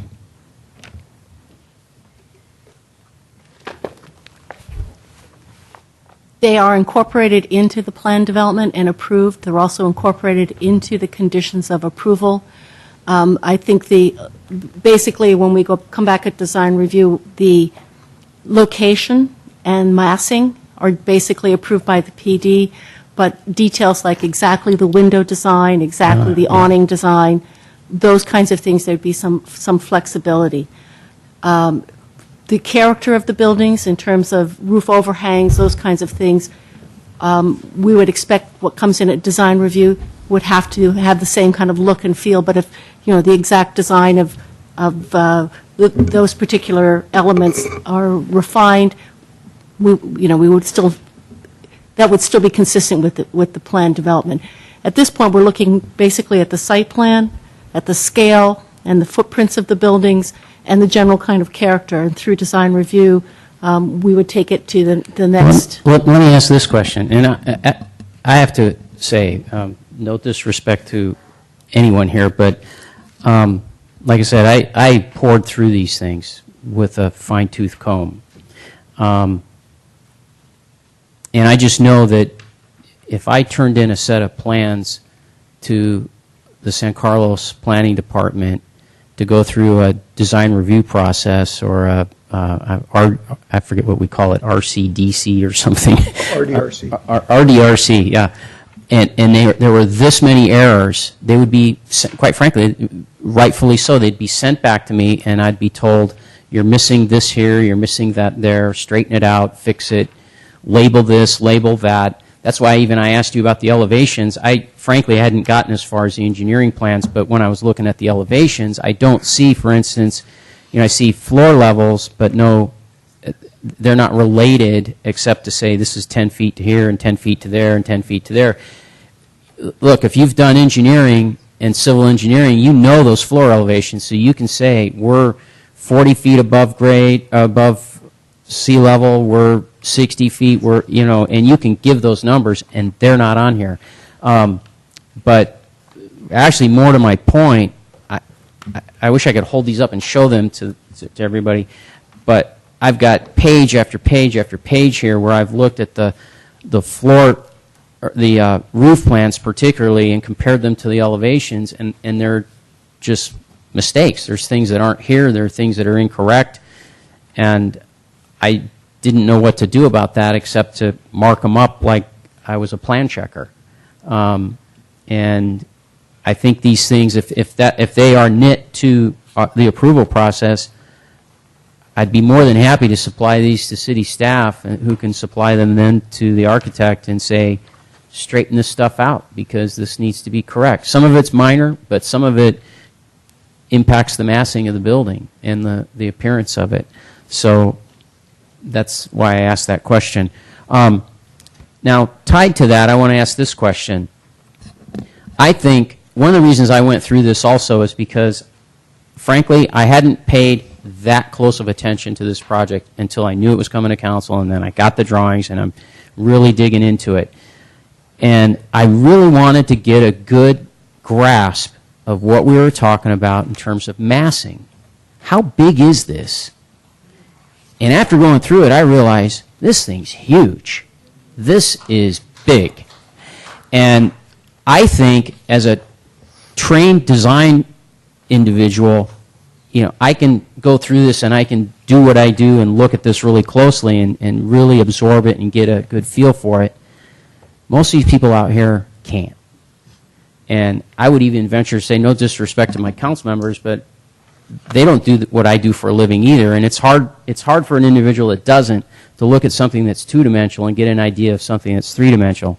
And furthermore, going along with that, what the architect did here in this submittal was show us the very front elevation closest to either Old County Road or El Camino, those two major, views, if you will. And it's very confusing because you can't get the real profile of what these buildings are. So here's my big question for the evening. Are we entitled as a council, if we were to so agree to this, to request the applicant to put up story poles to show the actual massing of this project along the El Camino and Old County Road? Hey, folks, this isn't a football game, okay? It's not a football game, please. Yeah, you can ask for that. Okay. Other communities do it. some of the issues with story poles are there, it depends. You can't build a whole building, so No, it's I know. it's somewhat difficult to kind of assess. Like you said, the layperson, Yeah. to walk up and see a stick in the sky, or sometimes they use balloons or whatever, or cranes, So it can give you some sense of height and things, but it's more difficult to get a sense of the massing and bulk of a building. So what we think, in terms of the planning practice, as the standard today is we typically ask for three-dimensional imagery and stuff where you can kind of move around the building in a computer-aided, visual, three-dimensional images. And we only saw one or two of those this evening. The applicant does have some of these and these were not presented to the council this evening. I think that that would be really helpful for the council to see, and the applicant or the architect to walk you through. But again, you have the ability to ask for story poles, but it might be helpful for the council to see the three-dimensional imagery and have that explained and get a sense of it. The other way to go about it is to get out there and walk with the plans and these three-dimensional images in the field and kind of get a sense for where you are in the neighborhood and, and where the trees are and the houses are and the berm is. So that's helpful as well. Thank you. To I interrupt for just a second. For Mr. Grocot's point, I think that he should, again, I'm not telling you what to do, but I think you should give them those plans that you marked up. And I think, again, I'm not trying to say you shouldn't talk about it tonight, but offline, because it's inside baseball for you guys. And if there's errors, they should be obviously corrected, because if we're approving, you just indicated we're approving all those. And I trust Mr. Grocott has a good feel for those things, as perhaps Mr. Olbert has for the numbers, or I might have for the numbers, and Mr. Collins another skill set, and Ms. Clapper a third or fourth. I think that's very, very important. So I think you need to, I'm not telling you, but do that. And the other thing, personally, I would like to, as you mentioned, get that 3D thing, and I would have no trouble taking time out of my day or whenever to walk along there with those. I think that would be great. The story pole, I was on planning commission. Story poles for small, like add-ons to build to a bedroom to a house. It's pretty easy to see what the difference is. It might go up 10 feet or 15 feet. I'm not sure, like you said, I could understand the massing even if you threw up story poles. But if with the 3D and walking along, to me that would probably be more beneficial for myself. But I'm willing to listen to whatever the council wants to do on that. So I don't know whether you want to talk about that for a minute now or whatever you folks want to do. Any input, Mr. Olbert? Yeah, actually, what I was going to say is that I think Mr. Grocott's suggestion is a good one from my point of view. I wouldn't object to seeing the 3D renderings, the 3D models. I think I recall seeing them in an earlier stage. But frankly, your comment is exactly on target. For me, it's I'm experiencing this even with my home construction project. It's very hard to visualize this until stuff starts going up, and then all of a sudden it leaps into perspective, and I go, oh, that's how big it's going to be. Okay. So I actually, and I'm open to input from staff and what the general consensus is. I actually would lean more towards some kind of story pole thing, just so as I walk along, I can sort of see it. I can imagine the planes and go, okay, now I see how tall that's going to be. That's my perspective. The difficulty I have with story poles is how many do you want? That like Mr. Savay said, you can't build a building. It's one thing when you add on a bedroom, it's easy to put up a story pole and get a feel for it. How many? That's the rub of it to me. But again, maybe I'm like I said, it's how everyone projects or understands what they're trying to look at. So, other comments? Mr. Mayor, I don't want to be difficult, but I would propose we do both. At the end of this project, I don't want there to be any comment that we didn't look at this project from every possible angle, and putting up story poles I have no problem with. I would love to see a 3D presentation. In fact, I asked for that, 6 months or more ago, and I don't know why we couldn't have a 3D presentation, or at least a something that is a walk around, almost like a film of a 3D that could be presented at one of our meetings. I think that really would help everybody get a good sense of what this project will look like when done. Ms. Clapper? Well, this is great because this is using up one of my questions. So now I'll get to have another question because I was going to ask, were we going to be able to see the enhanced version of those 3D simulations that we just saw at the beginning of several meetings ago? So that would be great. I also like the idea of the story polls. I agree with Councilmember Collins that with a project of this size, really, there's not too much that we can. It would be hard to be excessive in how much we could possibly do to help us visualize what this is going to look like. So I would go for both of those. I think it's a complex project to share with story polls because there are so many different heights and shapes and volumes, but I think it can be done. And I would encourage us to look at those So the options. consensus, obviously, is to have story polls. So my thought would be, if we're going to do that, and again, you're much more, and maybe even you are more experienced in doing this, when you mention crane, that to me, because that could move. You could stand there and you could watch it, you could see it at a certain height, and then you could move it, and you could see another height, as opposed to a story pole. I don't know, does that help? Because I'm just thinking, how many story poles do you have to build this stuff, as opposed to just a crane that you can say, okay, or two cranes. Here's one, easy for me to spend money from other people, but two cranes you've got, here's the size of this building, and like this, then they could move along and say, here's the size of this building, here's the size of... But you're talking about like on a one-off occasion where they're going to do this. I think this needs to be a static display that people can come by when they have the time in the community to take a look at it. If you're gonna do that, someone who's much smarter than me is going to have to figure out how you're going to build that. Well, Because that is that's a lot of poles. I know it's not easy, but I know I just did a project in Hillsborough where I had to put up story poles for both ends of a house that we were adding second floors on. It's not easy. It is complex.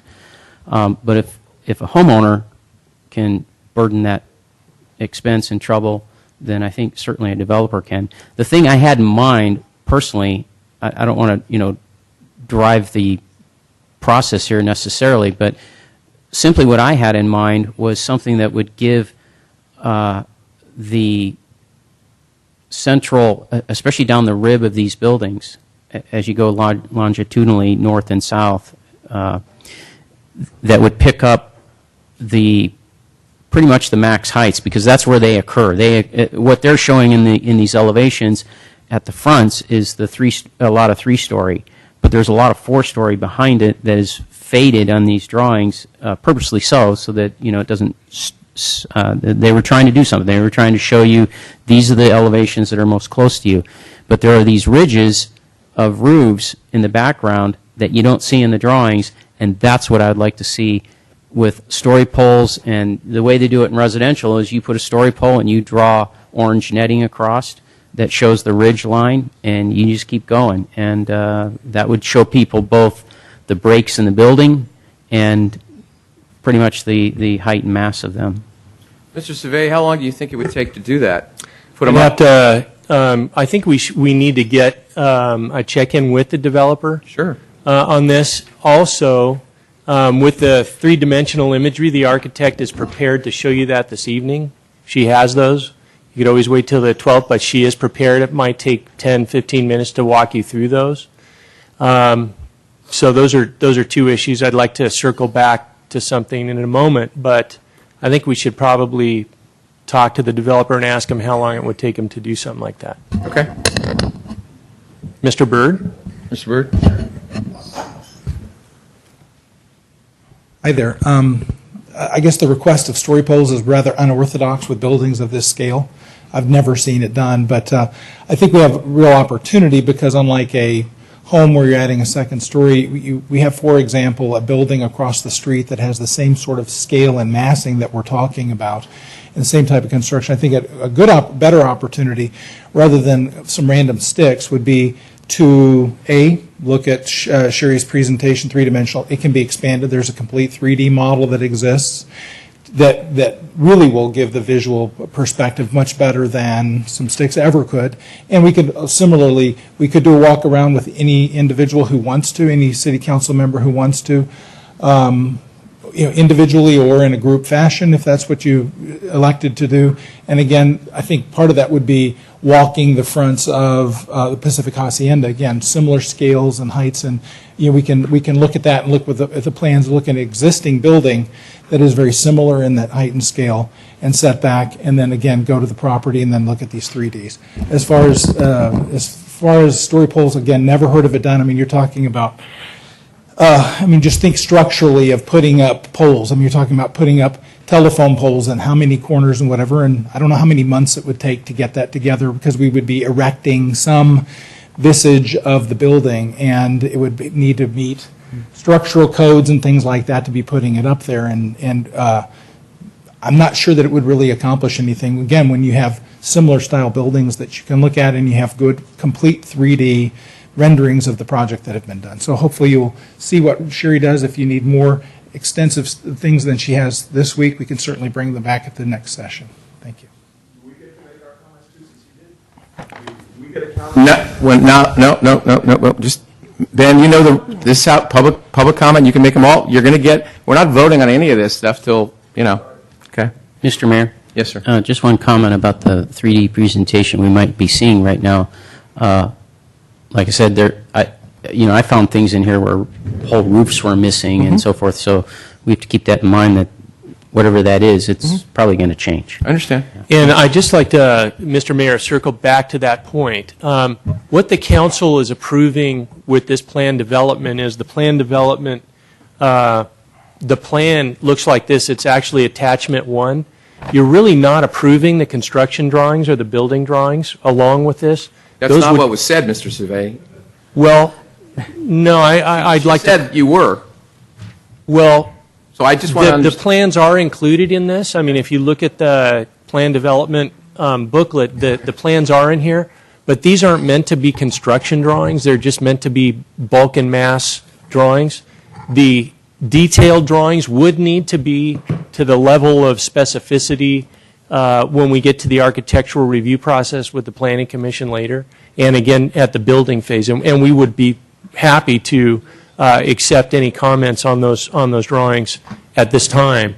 But I just wanted to clarify that this is the document that the Commission is approving, and not the building plans per se. Does this, okay, if I may? Go ahead. What's in here is different than what's here? It's the same, essentially the same, yes. But it is the same. It is the same. But again, it's not a building drawing. It's not intended to be for building permit purposes. It's general bulk and mass. Well, I think Mr. Grocot's going to talk to staff. He's going to figure out who's on first on this. We're not approving those tonight anyway. So we'll figure out which end is up. Mr. Mayor, can I just add one point before the 3D? And the reason I requested Mr. Survey say that is because this is what's attached. This document is going to be, should you approve it, attached to the ordinance for the plan unit. So any adjustments to the plan of development need to be reflected in this document. Okay. Not just the plans, but understand. This. Okay. Okay. Okay, so I have a few animation clips from the SketchUp 3D model that we have of the entire project that focus on various aspects of the project. And if there's something that you'd like to focus more on in the next meeting, I'd be happy to make other renderings of different parts of the project. So after I've gone through the clips, let me know if there's other things that you'd be interested in seeing next time, because we do have the model of the whole project, and so we can do little video clips of whatever is of most interest to you. So this first one is focusing on the retail and Depot Plaza component. Another thing that I'll qualify here in this first animation is that there were some complications. This green sort of carpet-esque element here is the actual existing topography. And as we combined all of the models together, the way that the plaza interacted with the existing topography, it looks like the lawn goes over the plaza. There is a plaza here, and I'll correct it for the next renderings, but it's not grass. It's actually, you can see how the plaza dissolves into the existing topography. That'll be resolved. But there's a few aspects of the model when it comes to the topography that aren't finally rendered. Okay, so I'll start with this one first. This is Building 8, Depot Building, Building 7, Building 6. This is the 3-story portion of Building 6. The 4-story portion of Building 6 is beyond.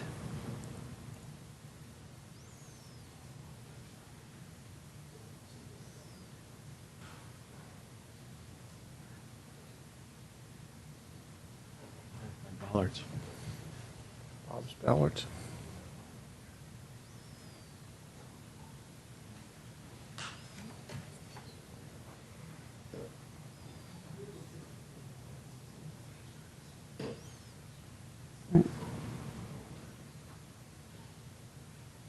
So I'll just back up a little bit here. I think this is a pretty good illustration here of the one-story portion of the Building 8, which is closest to the depot here, going up to 2 stories. And these areas would actually provide outdoor areas for the office users to come out Ms. and Scott, have. Yes. if I may interrupt, this was an issue I had raised earlier, but do you have anything that is basically a rendering of what a human being would see as they were walking along the sidewalk?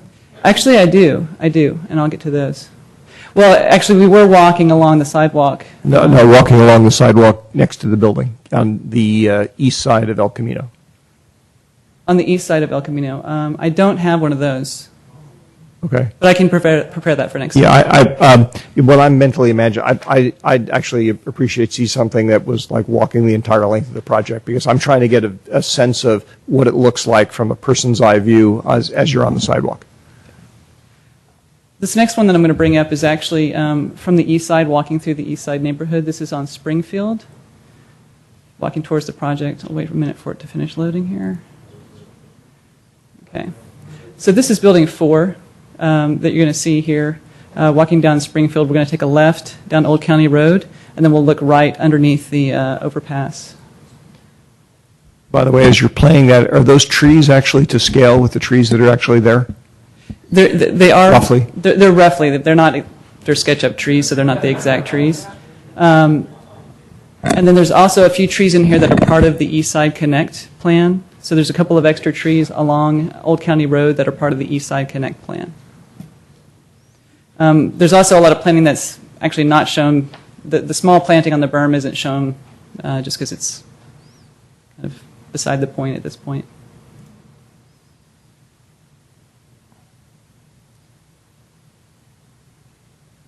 Again, this is Building 4. It's just 3 stories, stepping up to 4 stories. These are the East Side Connect trees. And this is the back of Buildings 5 and 6.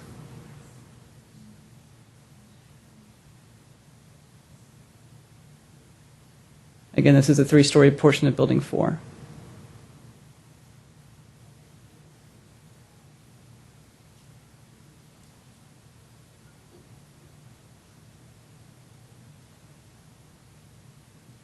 And this will be going down the El Camino Real side of the project. This is Building 4. This is Buildings 5 and 6.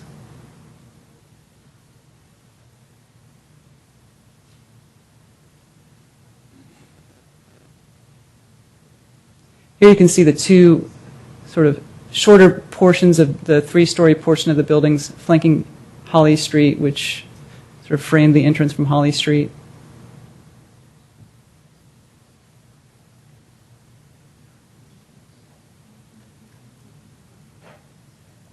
This is approaching the Depot Plaza from the north.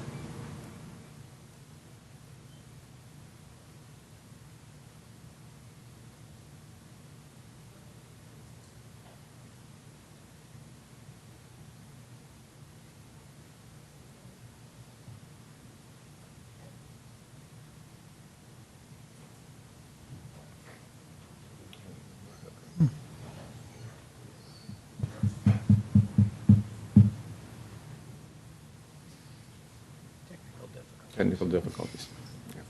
Sorry. Hmm?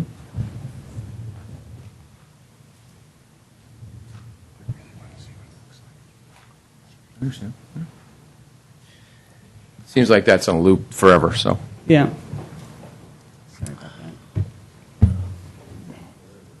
Ah, there you go.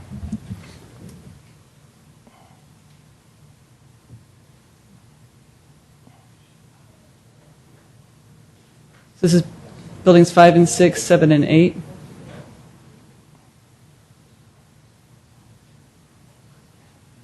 Coming back to the plaza.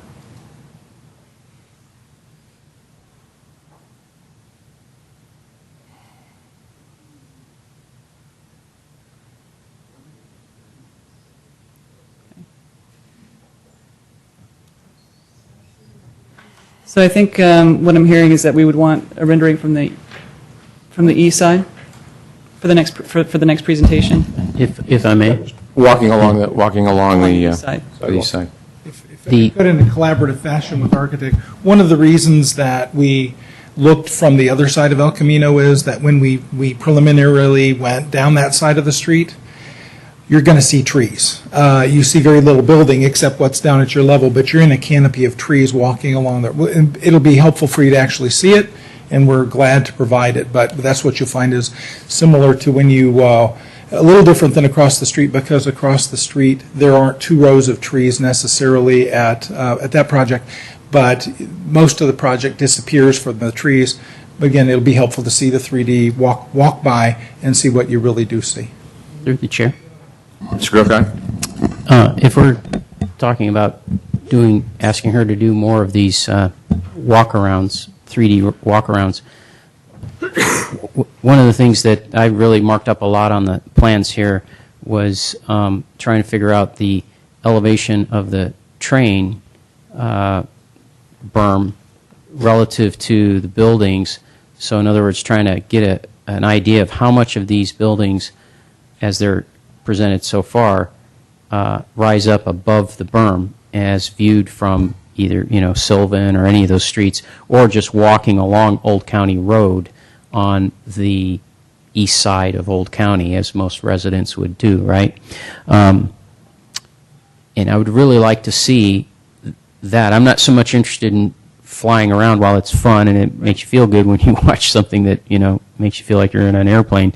I just want something that allows us to walk up and down. And actually, Mr. Mayor, I would prefer actually that trees on the berm be eliminated from this walk-around rendering, because my understanding is that with electrification and then with high-speed rail, the only part of these meetings that I went to with the Planning Commission to sit in and listen, it seemed to indicate that they just weren't sure where trees would stay given those 2 projects. So I would rather not, while the trees are beautiful and I understand the idea of putting them into, soften buildings, because I'm not confident of what will be there and whether or not they can stay, I would prefer that the trees just not even be in the renderings. Sure, and just to clarify, that there was no, in the renderings you just saw and in future renderings, there's no planting on the berm. So the planting that you'll see on the east side of the buildings, East Side Connect, is actually, well, on the east side of the buildings, but on the project site. Oh, I got you. Those are actually on the project site. So just to clarify, those trees that we're showing on our site plan are not in question in terms of the Caltrain project. So, that's fine. so any trees that we'll be showing will only be the ones that we can guarantee on site. Through the chair, apropos of Mr. Berg's comments, I'm not sure exactly what year I would use, but I would personally like to not see the walkthrough I was talking about, not see trees that are 25 years old, because for most of the time most of the sort of relevant time frame, they're not going to be that big. So I don't know whether it's 5 years, 7 years, something like that. Or take them out. I mean, whichever makes more sense. Sure. Yeah, because that was basically going to be one of my questions, because I asked that, I remember at the last meeting or a couple of meetings ago. It's great to show the pictures, but they aren't going to look like that the first day. No, I think you gave me 10 years last time. Yeah, 10 to 15. And so the reality is that a lot of things get hidden after 10 years, but for the first 10 years, there they are. So that's why I tend to agree with my colleagues on trees that it's pretty, but the reality is the first 5 or 6 years they're not going to look like And that. actually, after 10 years, you take your glasses off and your vision's gone, so you can't see anything anyway. 10 years I wouldn't be there. All right. Well, we still have. The question is, this is a big deal. I mean, we can delay this project till the cows come home if you want. I mean, that's up to you. That's up to the council. But folks, this isn't a football game. I'm please asking you, okay? Please be respectful of what we say and what folks come up here to say, because we're going to be respectful when you all come up to talk. So please, okay? I really appreciate it. Thank you.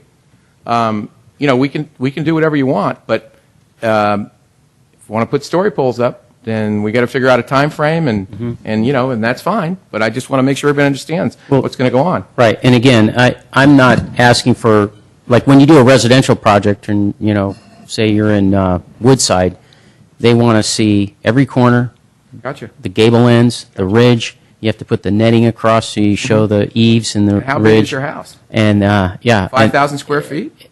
and Does it go up 30 feet? well, if you look at the gravity of that expense to a property owner in a residential project, it's quite high compared to the overall cost of the project. It's not easy to do, and we do put that burden on a homeowner.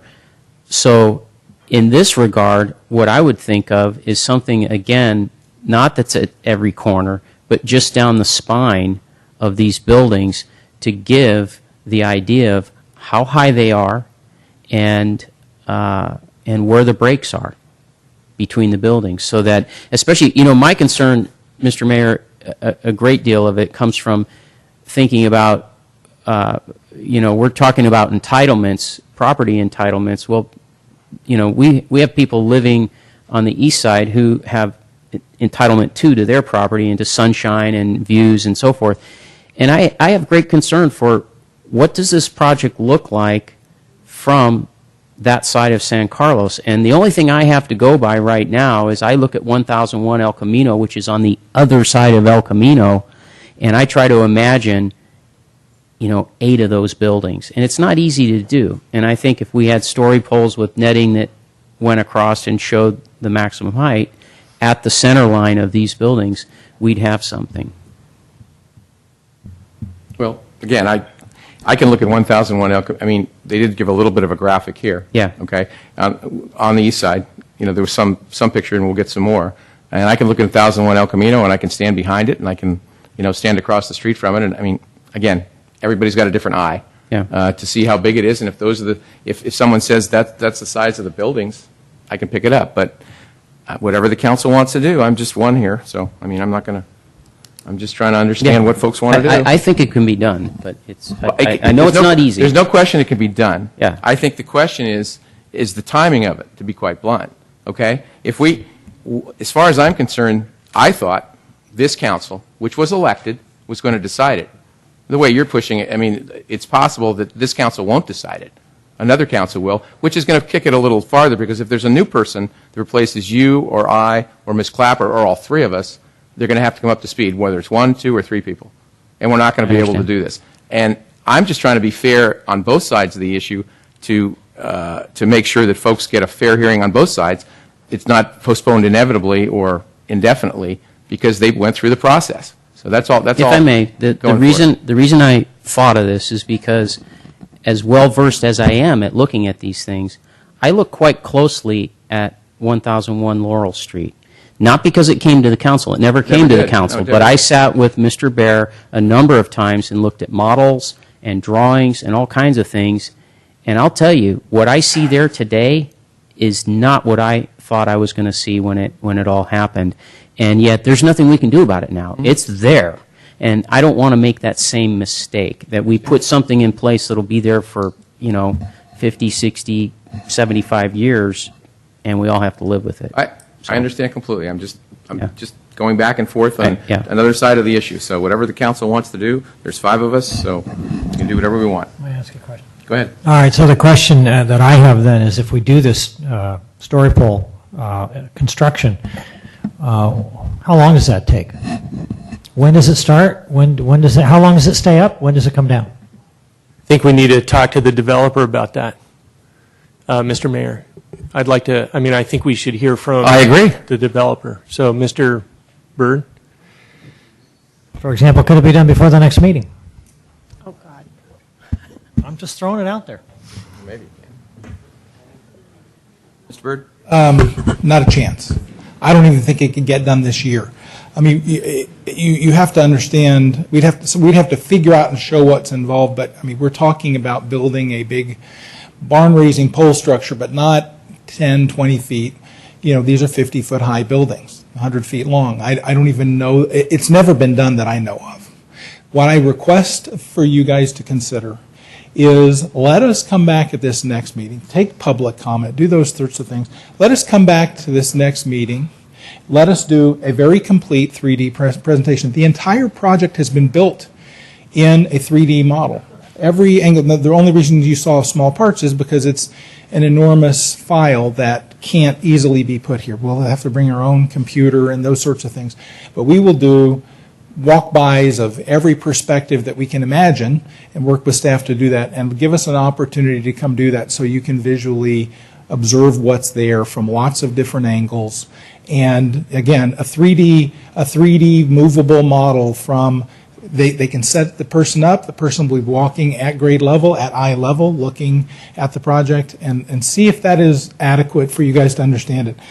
But again, I've been doing this for 30 years and never seen or heard of a city or place ever attempting to do that on a building of this scale, and I don't know that it actually can be done. So at this point, nothing can get done between now and next meeting. The best we can do is work with the 3D model that we have, give you an extensive presentation of that, and see how informed you feel like you can be. And any one of you that wants to, we'll make the time. Any one of you that wants to between now and then, or any time, we'll have the project architect and ourselves meet with the plans, with the model in place, and do as much walking and looking as it takes.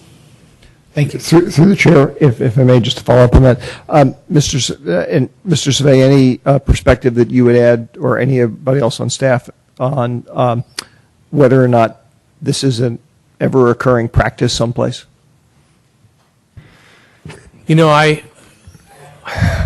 last 3 cities that I've worked for, and I've done extensive work on mixed-use development projects, it's never been required in any of the other cities in the last 20 years or so that I can recall. So I would agree with that. I think that there may be other ways to do it as opposed to using story poles, wood and other things like that. Maybe there are, like I said, for signage, I've had architects sign people use cranes because they're movable objects. You can raise and lower things. You can hang something from a crane. So that's something we could explore, but again, that's done for signage and not for buildings. I think you also mentioned balloons, right? I beg your pardon? I think you also mentioned balloons. Yeah, balloons, they blow around. That's the only problem with balloons. Those aren't really accurate either. We could try that those things are easy to do. So we could attempt that.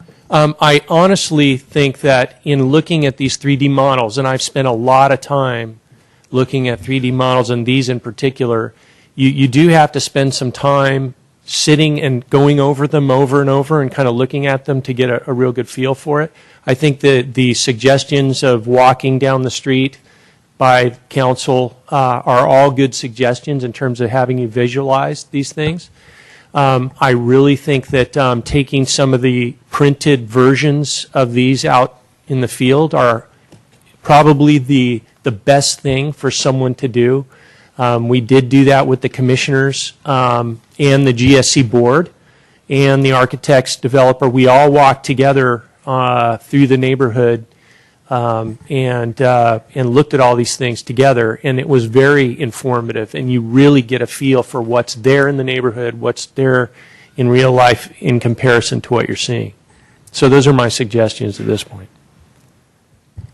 Well, it would seem to me that if the developer is going to come back with a 3D situation, we're not giving up any rights. We're not saying we're not going to do polls or anything. We're just going to look at this, and if we're satisfied, we are, and if we're not, we're not. So, I mean, it seems like that's a reasonable step. I mean, like I said, we're not giving up it doesn't have to be tonight that we vote on anything, because we're not going to be voting on anything else. So if that's appropriate, we'll just have them do what they do, and if it works out, fine, and if it doesn't, then we'll go back to the suggestion that you made. Is that appropriate? Is that okay with you?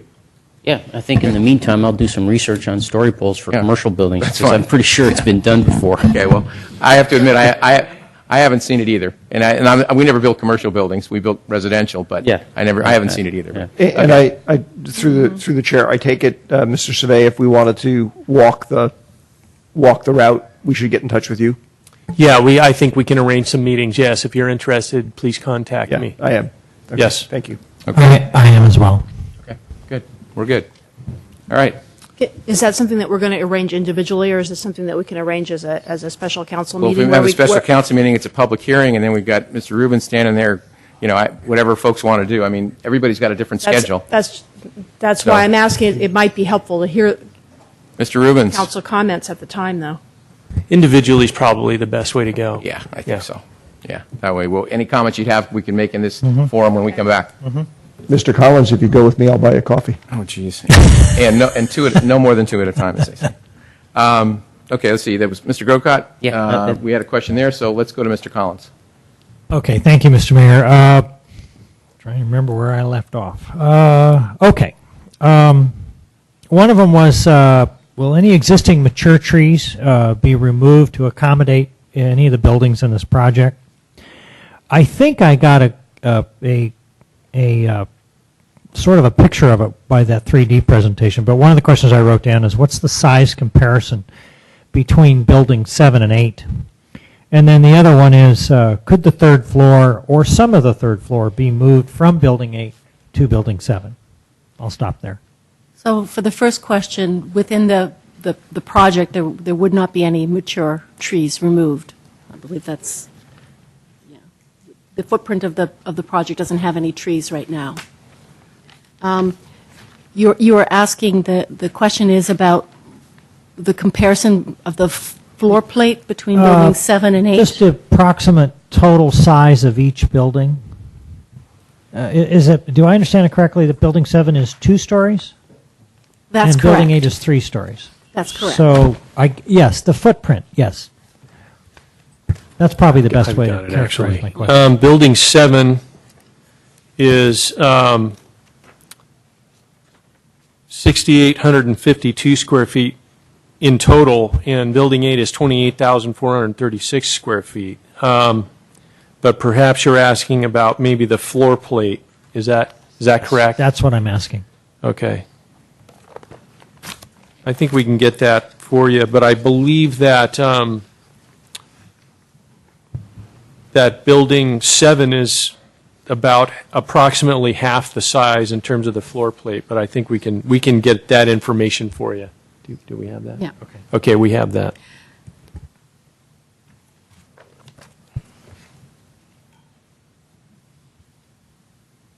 So the footprint of Building 7 is about 3,800 to 3,900 square feet for the ground floor. And the square footage of the ground floor for Building 8 is about 12 to 13,000. So about 3 to 1.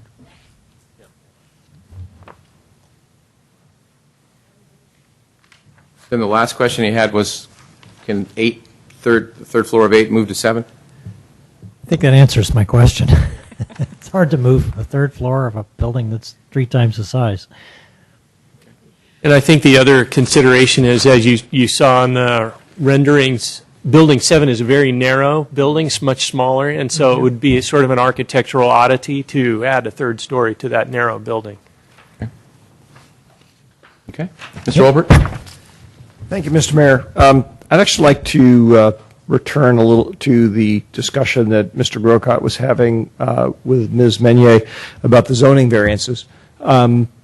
What I'd like to get a feel for is, I know on my own home construction project, I have a couple of little variances, and I know why I got them. I wanted to have a bigger backyard. So what was it? What was the basis, the logic behind the city granting, or not granting, but proposing, staff proposing, accepting these zoning variances? What was driving it? What is the developer getting out of it, et cetera? Well, again, I do understand I think variances are the most difficult permits that we deal with, because the findings are, some of the findings are of a very narrow and technical nature. We're not looking here at a variance. We're looking at the grant of flexibility, which is specifically allowed, and so the findings are quite different than they are for a variance. Basically, I think what you're saying is, why should we grant any flexibility? What do we get? Correct. So what we get by developing the site, we get to develop the site comprehensively under one developer with a uniform or a coordinated physical appearance, architectural style, and landscaping. And that the buildings are coordinated together, as opposed to this was subdivided and then we were dealing with 8 different property owners who'd each be doing something. The property has some unusual characteristics.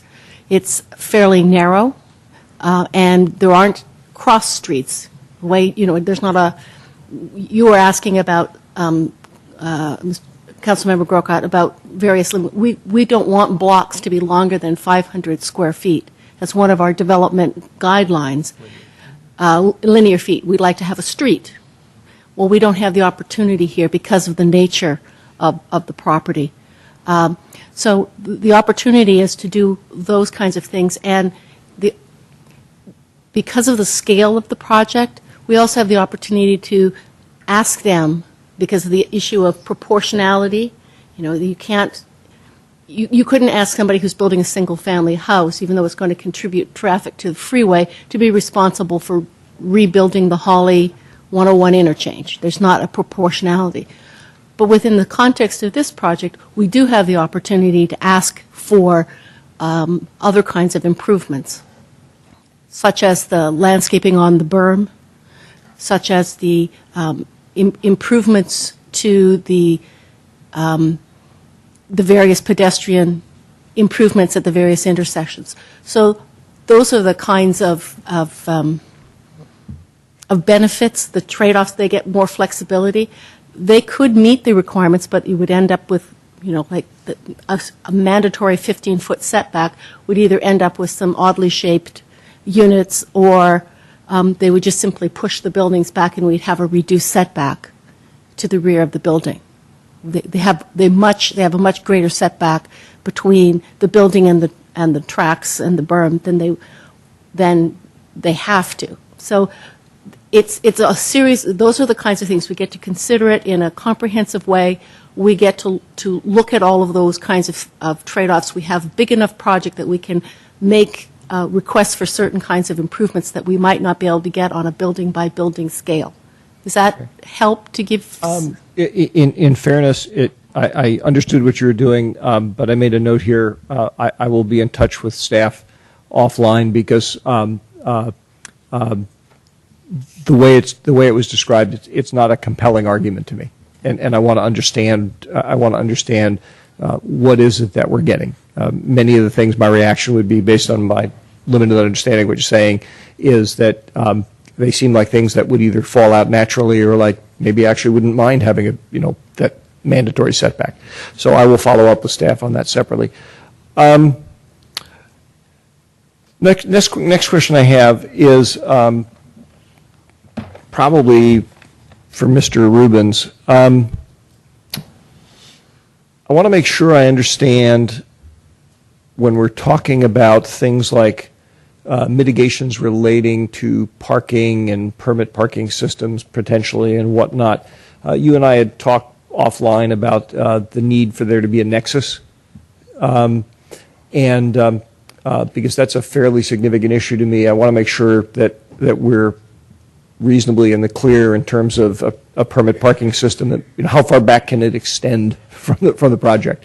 Can it extend throughout the entirety of the East San Carlos neighborhoods, or are we limited in how many blocks away we can go, do you think? Well, staff can correct me on this particular project. We have a TDM plan that's part of the plan development that is supposed to address some of the traffic impacts. The parking is one of the things that they're proposing to get design flexibility on. I think, Mr. Mayor, I can chime in. So, what we've heard from the greater East San Carlos neighborhood is that there's a concern about overflow parking from commuters as well as potentially residents of this development. And so to kind of answer that question and to try and maybe solve a future potential problem, one of the conditions that's proposed is that a permit parking program would be made available to a neighborhood, and the setup of that system would be funded by the developer, and that's one of the conditions. So really, the where this can be and how far away from or what neighborhood it can be in anywhere in the Greater East San Carlos neighborhood. That's the intent of this. It would be based on the desire of any given neighborhood. It would need to be 50% plus one of the neighborhood in terms of the voting for whether they wanted it or not, and it would be free to the residents of the neighborhood. So, again, I think this is another condition that the developer has agreed to do, and we can talk more about it if you like. Okay, thank you. Okay, well, I have an idea. It's 9:30, and a lot of people have stayed. And I think we should hear from them. And so they're here. If people want to ask one more question, or if they just pass on the question, and we haven't given up on questions. We're going to still be able to go questions. But if people just pass on the questions for tonight, and then we only have about an hour. So, and I'm going to be very strict on the time at 3 minutes. That doesn't mean you can't come back next time and talk 3 minutes. And again, I only have 4 speaker slips. I'm feeling there might be more than 4 people want to speak. But I want to make sure, you have more over there, okay? So if folks would like to do that, if the council agrees with me, how about, you want Mr. Grocott, Mr. Olpert? Yeah, fine, yeah. Yep. Clapper, okay? I agree. I'd like to hear. All right, so I'll get some collection of names here, and then we'll go, and I'm going to give everybody 3 minutes, but it's going to be 3 minutes, okay? And then, like I said, you can come back and next time and talk, and if we have a third meeting, you can do that too. But a lot of people have stayed, and I'm very encouraged by that. And they want to listen and they want to participate. And look who's back, Mr. Fuller. So do you have some more names for me, Ms. City Clerk? Just, okay. Oh, we can, okay. Is that okay, guys? Yeah, okay, good. It's time for that they talk. Yeah. I don't want to keep them here all night. Well, all right, go ahead. That's why no, this I isn't going think to be at it's a good 12, because we're going to be 10:30, we're done. Because we got to do other things. And again, if someone else wants to fill out a card as we're speaking, you can certainly do that. This isn't the end of the line. But we are going to go to 10:30. It's going to be a hard finish, and it's going to be 3 minutes, which is a hard finish. So be concise, make your point. First one I have is Devin Cormia. And if you could queue up, the second one is Glenn Gelino. Go ahead, Ms. Cormia. Thank you. I lived on Springfield Drive for 16 years and in San Carlos for 24 years. I have 2 major points I want to make tonight. One is about the size and scale. As we've been talking about, 1001 Laurel, pretty large building, and we're looking at a project that's 7 or 8 times that in scale. And as I've heard, walking the length of this from the transit site from that plaza north of Holly, I mean, could be a 10, 15-minute walk with 50-story buildings to your right. I think it would definitely change the scale and the feel of the character of San Carlos as you're coming down El Camino or Old County.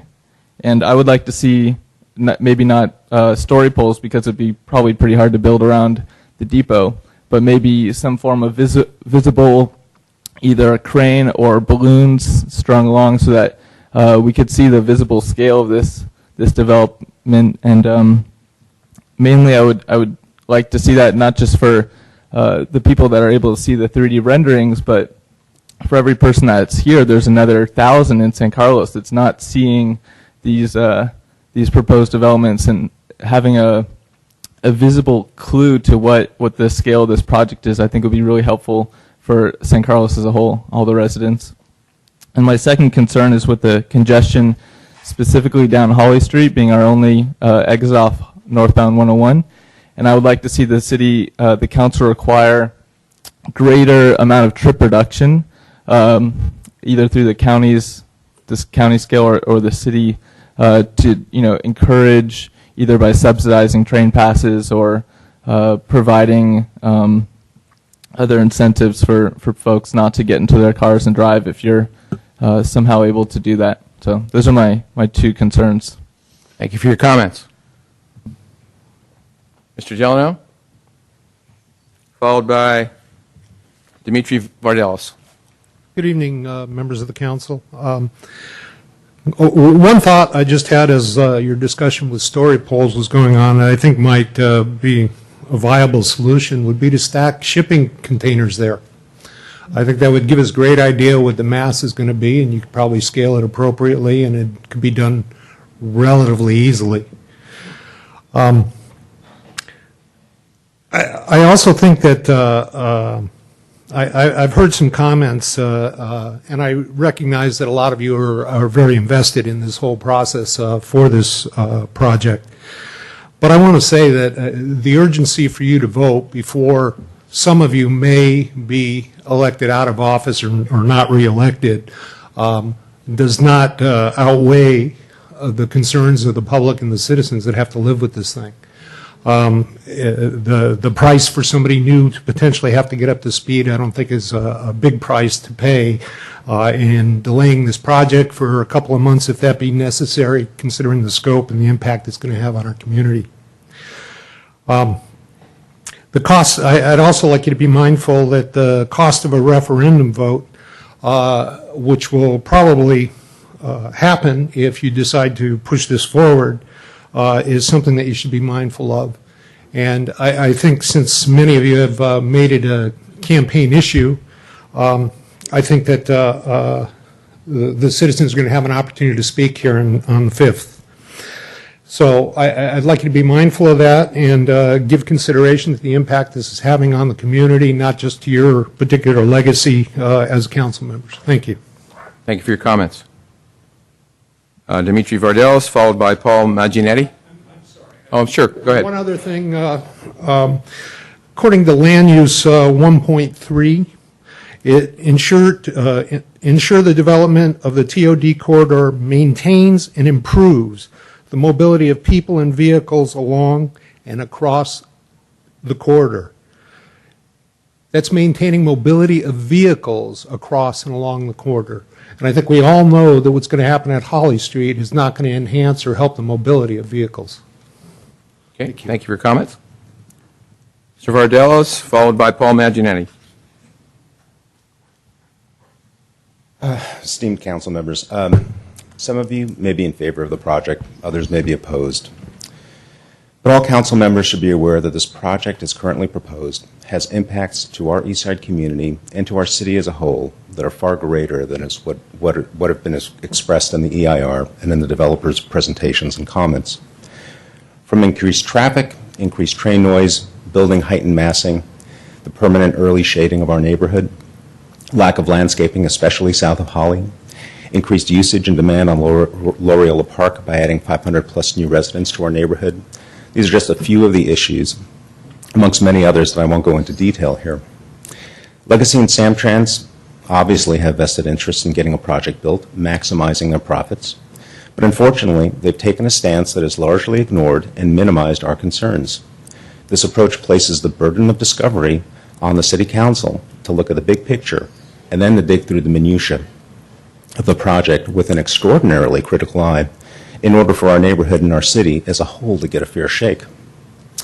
We have had literally many hundreds of people come out against this project over the past several years over countless meetings. And even though there have been some minor changes in the project from when it was first proposed, we've had little to no traction getting our core issues addressed after years of hard effort. There's been a distinct lack of holistic thinking regarding Eastside Connect, PAMP, the Transit Village, Caltrain electrification projects, and how those projects will affect and impact our community and city. This lack of discussion of the impacts has been exacerbated by the piecemealing of the legacy component from the multimodal station, the South Rail Corridor portion, Caltrain electrification projects, and HSR. A few examples of this are traffic impacts to Holly Street at Old County and El Camino, and the various intersections at El Camino that run across the length of the project.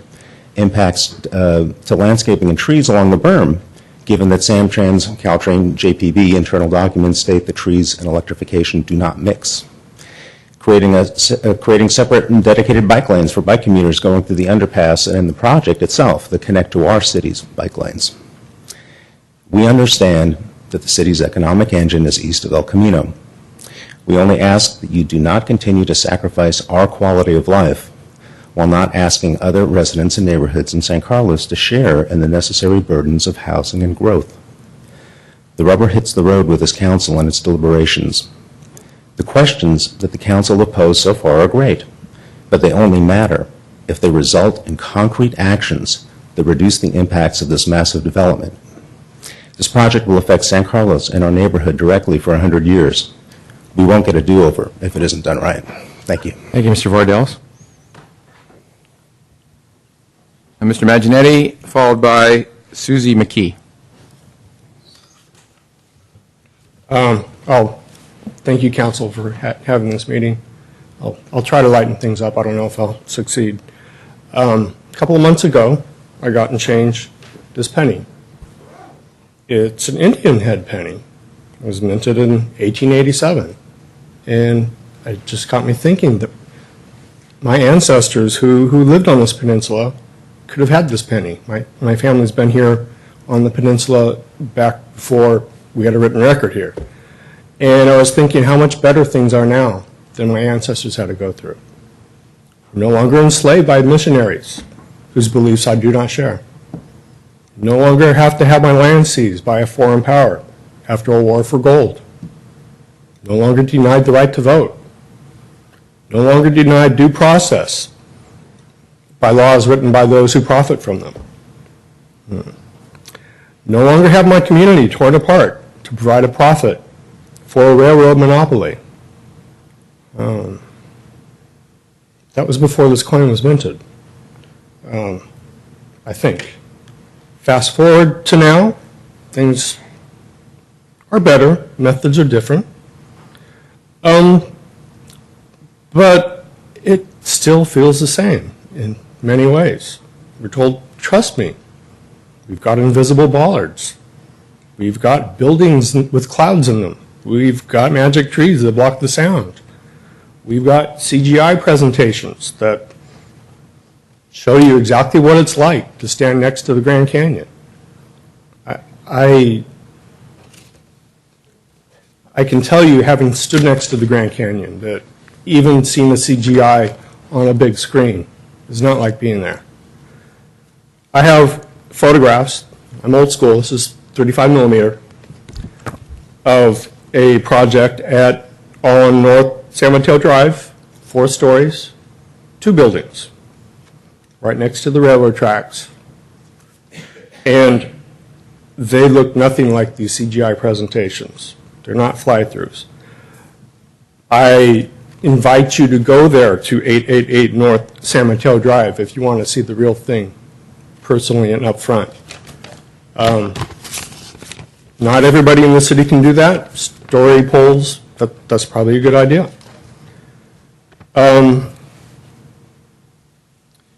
I joked with some of you that sometimes I think you think it's all about you. If you think it's you, you just prove my point. But today it is all about you. It's all about your character, and it's all about your values. It's about the choices you make, the judgment, and your ability to see through the half-truths, the creative accounting, and the rationalization to putting luxury housing on public land. Could you wrap it up? I'm sorry. Sure. So this election, some of you will be judged, and I hope that you will make the right choice for our community and not just for a real estate profit. Thank you. Thank you for your comments. You can keep the coin. Susie McKee, followed by Jason Mansfield. Hello, City Council members. I'm a bit of a broken record, but that's okay. So one of my main concerns is the noise, the fact that it's already pretty noisy. It's going to be noisier, certainly for the people that are right next to it. I'm close enough. It's going to be noisier for our side. Old County is going to be used to get to parking. I think Old County is going to become kind of like it is at Ralston. It's going to be, people are going to use that to come around the corner, so they have to turn left into the parking on the north side, most likely. Of course, that'll make Holly even worse. I Actually, I did look at some of the developments since last seeing you, sort of by accident. I came upon a couple of them. The one in San Mateo I've seen all along, but the one in Redwood City, and there's one in off of San Antonio Road that kind of shocked me because they're so monolithic from my standpoint. I'm not saying that that's exactly the same, but they are very monolithic feeling. And they tried to do things. They have lights on the one in San Antonio Road, different colored lights and whatnot, but it's still very monolithic. Holly Street will be even more congested, and don't forget we have the hospital or medical center coming in any minute. Again, the the specter of high-speed rail, where on earth is that? I still say move it south. That's going to be my, move it south somehow. I know it's not that wide, but there's a way. If there's a will, there's a way. And that would solve the problems. And I like the idea of a balloon thing. You could take one of those kiddie houses that they have by the pumpkin patch and spread it out. I mean, something like that you could spread out to just get a sense of the height. It doesn't have to, I mean, I think that rail cars or something like that would be a little too dangerous. Anyway, thank you. Okay, thank you, Ms. McKee.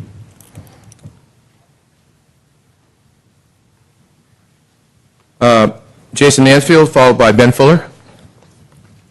Thank you, Mayor and council members. I'm Jason Mansfield, 21 Pine, and I'm going to speak from a person who is on the General Plan Advisory Committee. Talk about a little bit about that. I brought the housing element with me. I'm sure you all boned up on your housing element the past few days. The historic population in San Carlos over the past 25 years has increased by 3,400 people. That's their data there. If maybe in the next 25 years, maybe we get another 3,400 people. And somebody mentioned the lifespan of this project, maybe 100 years. So projected out halfway, 50 years to 2065, 9,800 people. Where are these people going to live? We figured that out, sort of. But ABAG also says we should think about it as a community, a whole peninsula, and our regional housing needs allocation. We talked about that a little bit earlier. 599 people we need to house by 2014. St. Carlos, we looked at the available units built and projected, and we came up with 501. Close. And that was assuming 281 people at the Transit Village.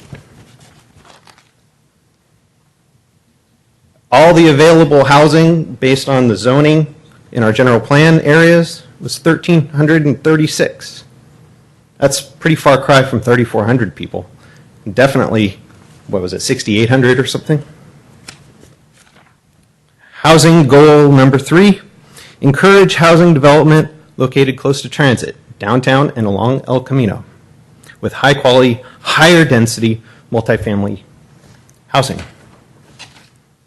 What's the alternative? Goal number 4, promote the development of second units to increase housing opportunities. How are we going to house all these people? What's the most cost-effective way? Cheaper housing on the east side, second units. How is that going to affect traffic? Do you want second units next to all of your neighbors and in your neighborhood? I think I prefer a more dense alternative along El Camino next to the transit station where people can walk to the train. And yes, this is a big project. It's a massive project. And I think I'd prefer to see it bigger. Thank you. Thank you, Mr. Mansfield. Ben Fuller, followed by David Fish. Clearly said by a guy who doesn't live in our neighborhood. So I want to talk about some of the things I heard today from our council members. I've been taking a little bit of a different tack, which is wanting to work with each of you and trust our elected officials to the degree we can. We always have the hammer. We can always do a referendum, but I want to give you guys a chance to, because it is about character, as one of our board members said. I want to give you guys a chance to do the right thing. Now, one thing that's really troubling to me is the manipulation of statistics. So I asked one of our city staff what the actual square footage of this development is. It's 423,000 square feet as originally anticipated. That was reduced 34,000 square feet. So all you ever hear is about the 34,000. Well, you know, I own 10 shares of Google stock, and I own 3 million shares of my next door neighbor Ray's landscaping company. Which would you rather have? I mean, the numerical comparison is only relevant in relationship to the actual size of the complex, 423,000 square feet.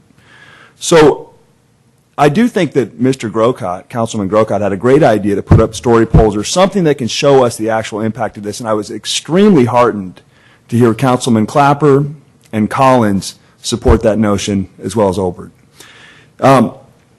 I was also really excited to see an economic analysis that I believed. I'm in stocks. I'm always looking at the rates of returns of these different investments, and to see Councilman Olbert break it down economically was really interesting to me, and I finally believed something that I was hearing, because what's been happening is all the information we're getting is coming from the same guys who are going to profit, and that's sort of the corruption of the process. And it's not that I don't like all the guys involved. I like the legacy guys and the Samtrans guys and all the people involved. It's just I don't believe what I'm hearing. So I want to go back to one last point. You can't dump it all on us.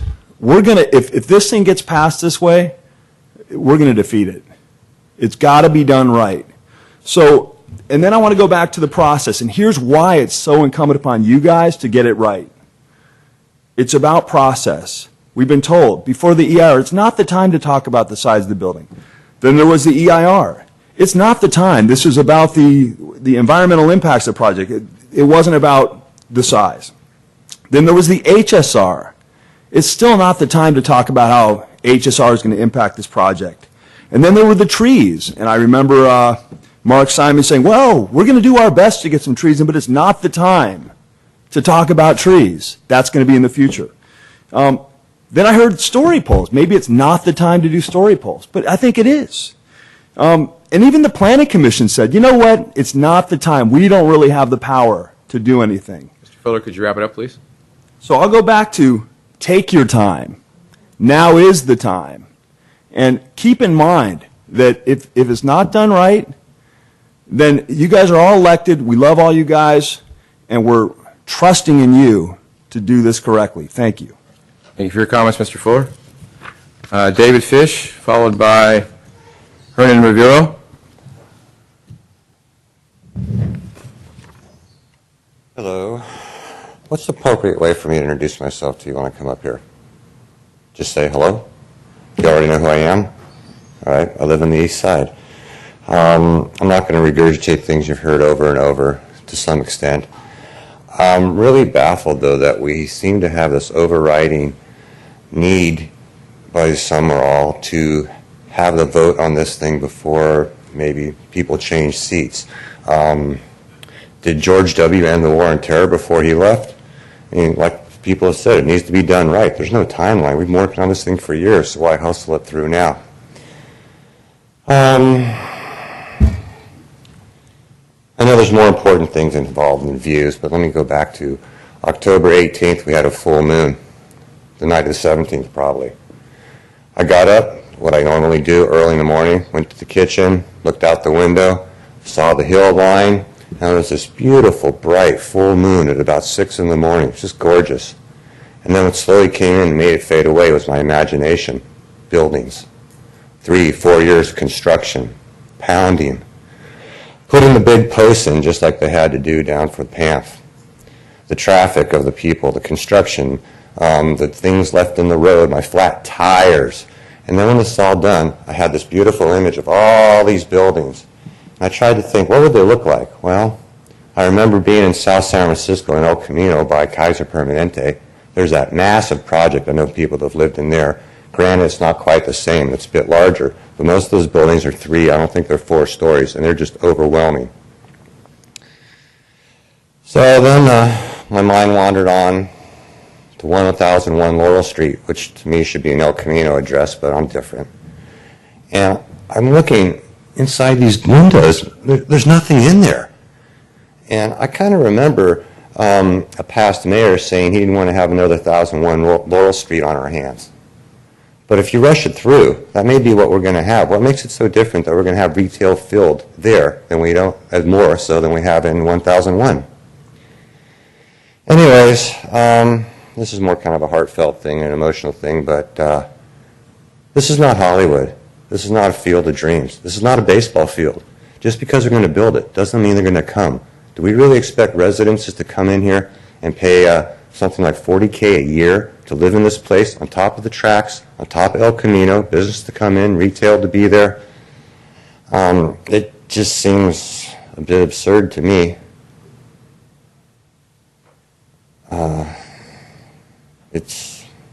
I don't know, it seems pie in the sky. That's all I've got. Thank you for your comments. Hernan Rivero, followed by Tim Hilborn.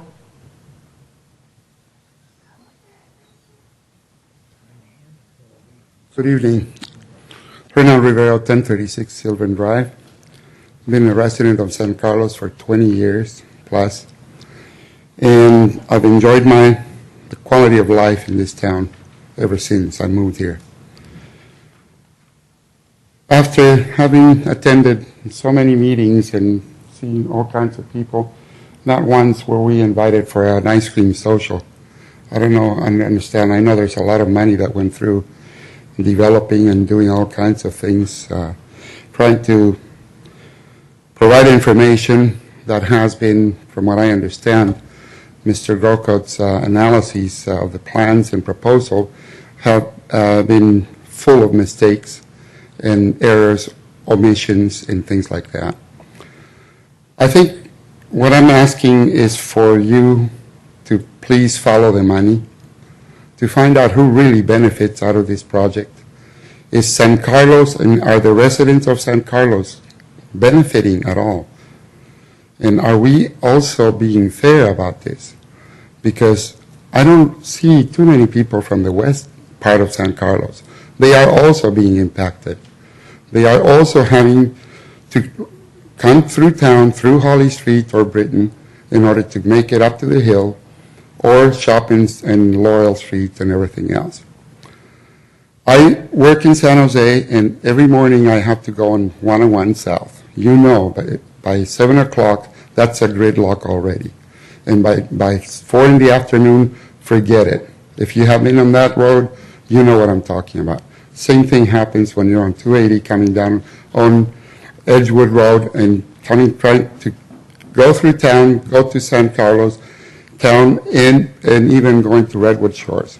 Because there are a lot of people that work in Palo Alto who live in Redwood Shores. They also impact San Carlos. Now we're going to have a construction that's going to be for 2 or 3 years, and we don't really have an idea of how big this project is going to be. We have all of these snake oil graphics that really don't tell us the true story. It's really something it's kind of scary. And in my opinion, government, since Sarbanes-Oxley Act, we need to be accountable and we need to be transparent. And I think that's what I'm asking. And I recognize a few names. I have them on my lawn, and I hope to see them again the next round. November 5th is coming up. Thank you very much. Thank you for your comments, Mr. Bureau. Tim Hilborn, followed by Nancy Zeberg, sorry. Tim Hilborn, 1052 Sylvan Drive.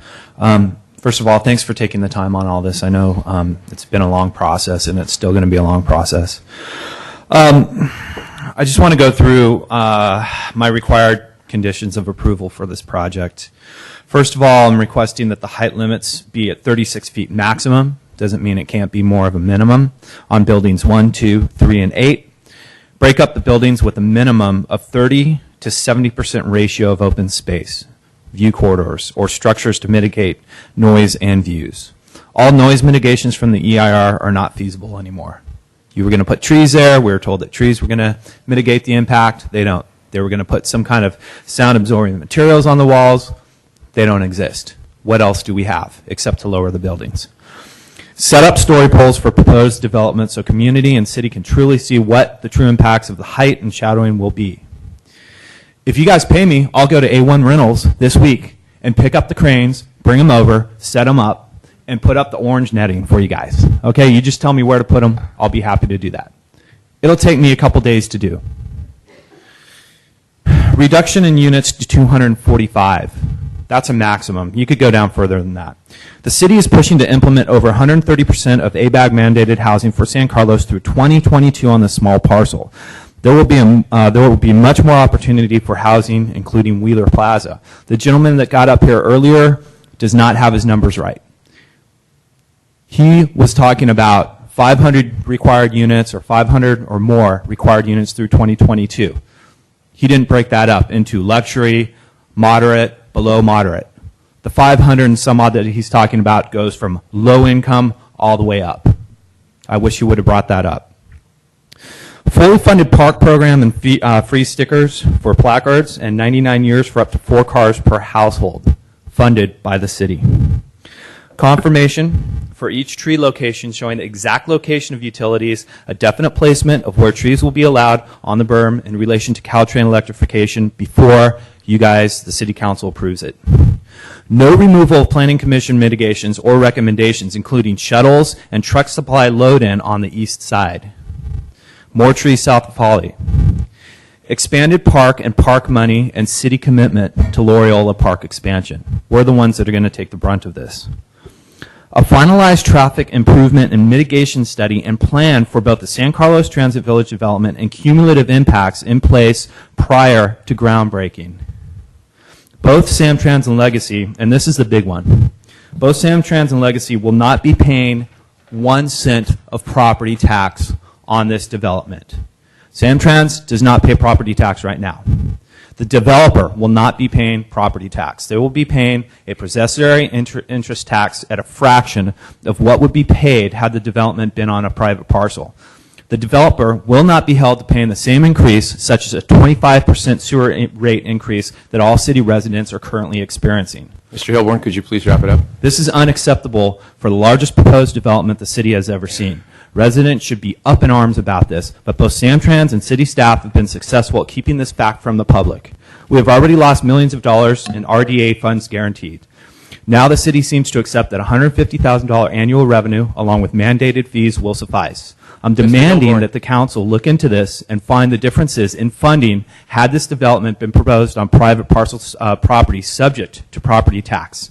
I don't believe city staff or Samtrans and what they have told the Planning Commission or City Council regarding this.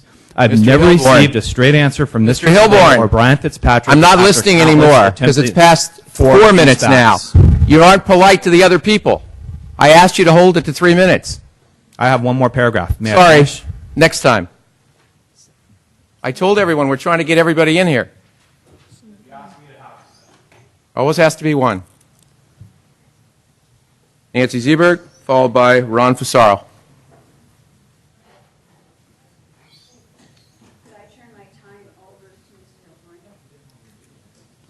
No, ma'am. You want to speak? He'll have his opportunity at least 2 more times. Nancy Zebergs, live on Springfield Drive for over 40 years. One of the questions that came up to me as I was listening to other speakers, are there other residential areas, other residential buildings that are directly against the railroad tracks in which people pay the kind of rental fees that are anticipated by this building? I think that would be important information to know because the fees that they're expecting to charge seem very high. Addressing them directly is in trying to get a visualization of the size of these buildings. If it's not possible to do the poles or anything else, could they at least spray the lines of the outlines of exactly where the buildings are going to be so that we can see what's going to be open for spacing and so forth, where driveways are, to get at least a visualization of how much of that is going to be totally blocked by buildings going in there. Might help a little bit. It's not going to do what you what you were looking for, Mr. Grocott, but it might help. And on the 3D presentation, is it possible to incorporate what the area really looks like around it? Because in looking at what the village looks like, and you show blank buildings across the street, doesn't show us what it's going to look like incorporated with what the rest of the area looks like. And I know with Google Earth or whatever, there are other there's other things out there that you could perhaps bring into that presentation to make it more realistic. But aside from all the concerns expressed strongly and repeatedly by all of us on the Greater East Side, and my Holly Street and Old County Street concerns, the elimination, I've written different things and I'm trying to follow track of what I've done here. The elimination of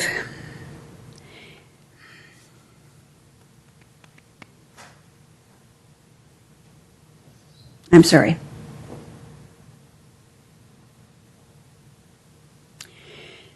I'm concerned for the overall impact on the El Camino traffic.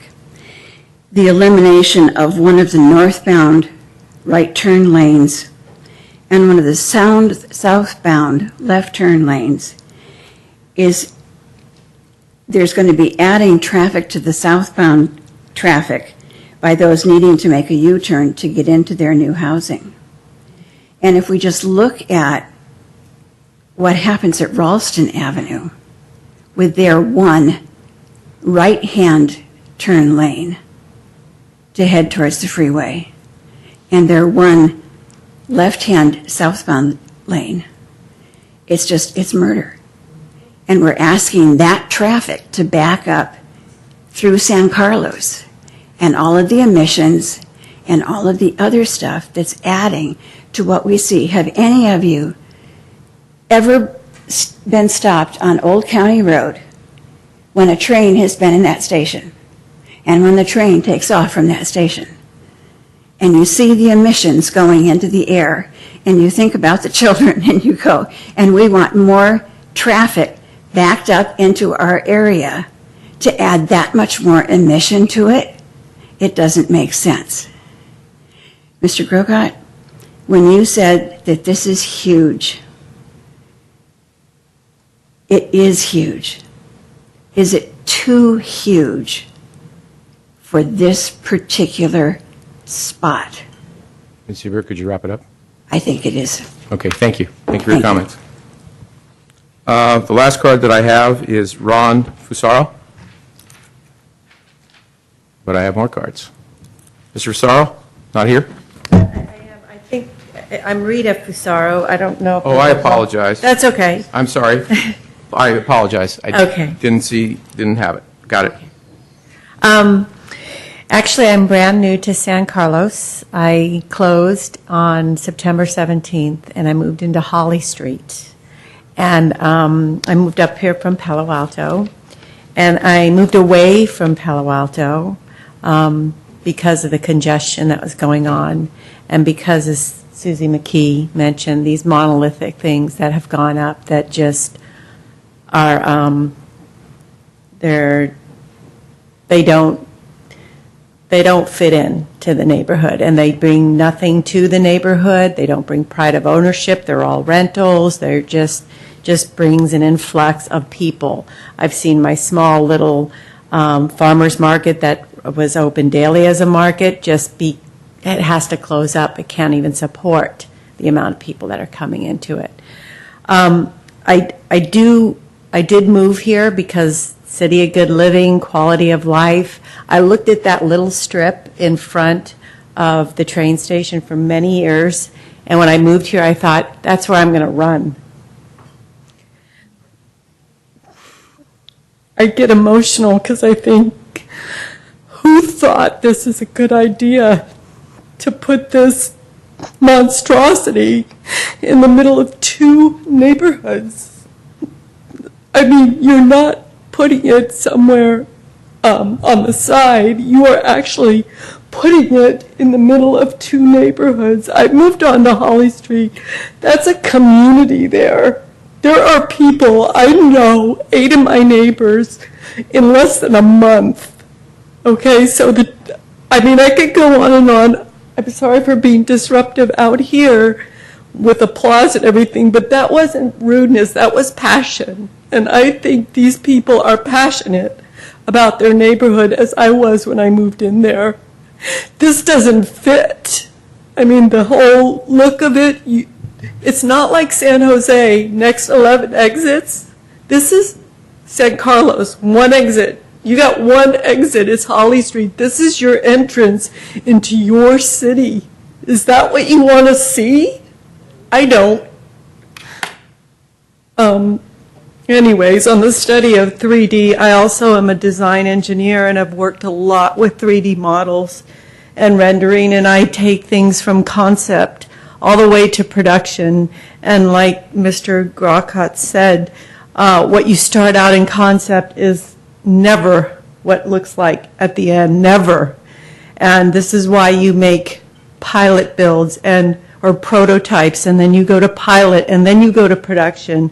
You don't get those stages here. You just go straight from concept to production. And I just beg of the team involved with passing this to use the old carpenter's rule of measure twice and cut once, and make sure that I hear 1001 Laurel Street is a mistake. Don't make another mistake. This is a big one. And Thank you for your comments, ma'am. Next card I have is Brent Stevenson.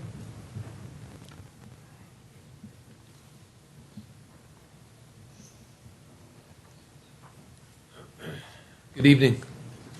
I reside at 976 Holly Street, and I share a lot of the same feelings that the prior speaker had.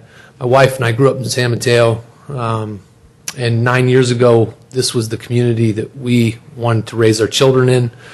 I don't want to be redundant with what a lot of the speakers have already said tonight, but the small town feel, the community, the schools, the parks, the community, the type of families that reside in San Carlos, it's just where we call home. We knew when we moved on to Holly Street that we would forfeit that vision of having our children play in the front yard. I'm not sure how this is going to improve the quality of life for my family. The congestion has been talked about over and over ad nauseum about how bad Holly is, and with PAMP opening, and if this is approved, it's going to be ridiculous. And Mayor, I just want to say I'm appalled by your behavior tonight. I pay a lot in property taxes. I'm a good citizen. I take care of my house. I contribute to the foundation, SCEF. I'm in education. I've known Tim Hilborn for 17 years. I've never heard anyone talk to him that way. These people care. Their enthusiasm, their emotions, their feeling, we're going to be affected by this on the east side. And to admonish them in the way that you did, if that's reflective of our leadership, I'm extremely disappointed. You've shown your cards tonight. People are talking about story polls and slowing the process down. Because in 20 years, you're right. If it's reflective that process was honored, we took our time, we really examined the scope of this project, no one can disagree with process running its course. But again, I'm trying to be respectful here tonight. I respect all of your time for community service, but I hope when I come to future meetings, you don't act like this ever again. Thank you. Thank you for your comments. Mr. Fuller, you said you wanted to speak for the GESC, whatever it is. GESC. I never can get that right. I always go GSC. Hey, listen, I understand how things can get heated, and I don't want to, admonish anyone. I know that everyone's working really hard, and you guys have some very difficult decisions to make, and unfortunately, we had to kick the can down the road for so long because of this broken process, and so, do I wish that we'd talked with the developers and not had 3 years of not discussing it because they weren't taking our meetings? Yes, but then we started meeting, and then we went to the mediations, and some things we have made some progress in this. I don't want to make it sound like we've made no progress throughout the history of this project, and I know there's a lot of people who are working hard on the other side, and I don't want to take anything away from the architects or Jeff or Mark or Brian or all these people. I mean, we're really trying to figure out a way to make this all work together, and we got to come together, because the other options of referendums or building something that nobody likes, these are not good options. And so, I want to just say to the developers, we had put some requests out initially that, I know you guys probably think it's like a moving goal line and that we're not going to honor what we say, and that we'll say one thing and then we'll ask for more and we'll ask for more.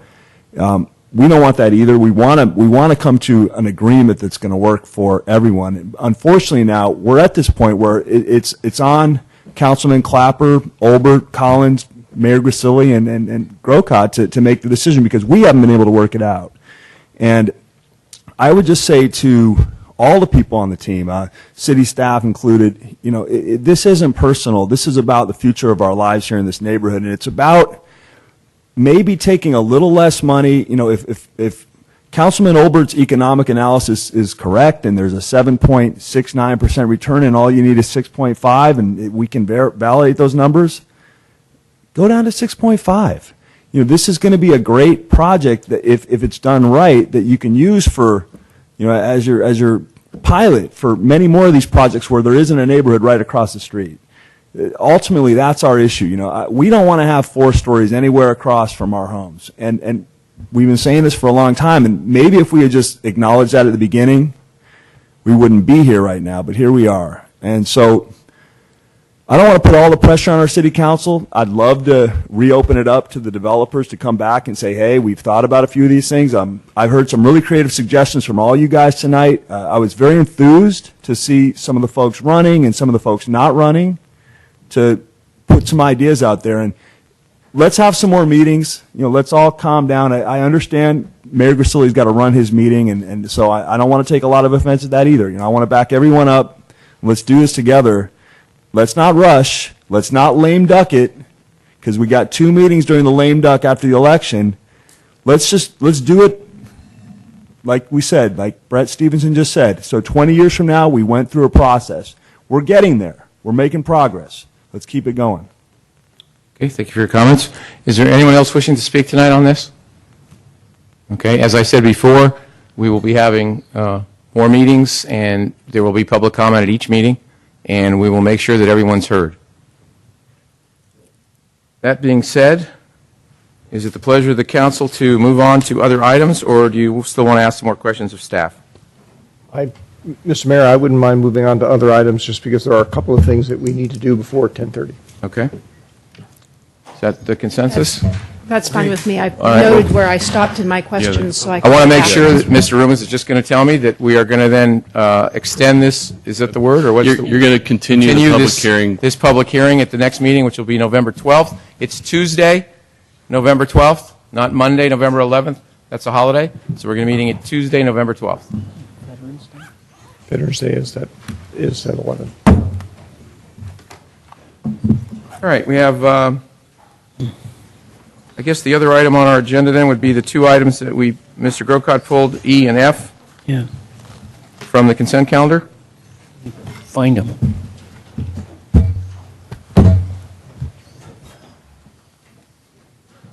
I just screwed it up. So, Mr. Mayor, you take them in order, right? I'm sorry? You want me to take them in order? Yes, please. Yes, okay. Through the chair, yes, Mr. Malpe? Okay, I'm sorry. Sure. Do it. Okay. Okay. You want to go F, deny Sure. claim of Yeah. City Dental Group, please? So it's unusual, I'll admit, for a council member to pull one of these off the consent calendar, because typically something like this that's a claim just goes through its process. But it looked to me when I reviewed this like it had already been at least taken to ABAG for a first pass, and ABAG was saying no because it had to do with the contractor. I looked at the amount, quite frankly, and I'm looking at a small business, and I'm saying, you know, when I look at this, quite frankly, I just think the city should just pay for this guy's window, and if anybody's picking a lawsuit against somebody else, it ought to be the city against the contractor, not city dental against the contractor. So that's why I pulled the item. So I guess if I was asking for our council to take action on anything, it would be just that we would take action to go ahead and pay the claim to City Dental for the window that was damaged, and then if we want to, as a city, go after this contractor in small claims court or whatever the process is, that we do that. But it was our contractor, after all. We hired the guy. That's why he was out there, and that's why the window got broken. So I feel Mr. Mayor, can I ask duty all of a sudden. Go ahead. Just want to ask a question. Sure, go ahead. The analysis says the city's tendered the claim to the contractor. So haven't we already submitted the claim to the contractor? I don't think so. I think That's what it says. Did we hear from staff on that? Yeah, maybe can we get some clarification? Can I get the question one more time? Mr. Grocott said that we should send the bill to the contractor, and No. your analysis says we've sent it to the contractor. No, actually, That's not you were what I saying said. I said we should Did I pay it. misunderstand that? We I'm should sorry. pay it. Yeah, We- misunderstood. Well, I heard that, Yeah. but I thought you also said then we should go after the contractor. Yes, I did. Well, why don't we just have the contractor pay the bill? I don't Because he get the won't. difference. If he would, then we wouldn't have this issue on the dais. So, Typically, the our contractor process didn't pay is the to bill? reject nearly all I claims, know. even when we tender them. And I recognize this is, the dollar amount is so small, it almost makes the discussion silly in nature. However, from a policy standpoint, you can scale this up to a multi-million-dollar claim understand. and have the facts be very similar.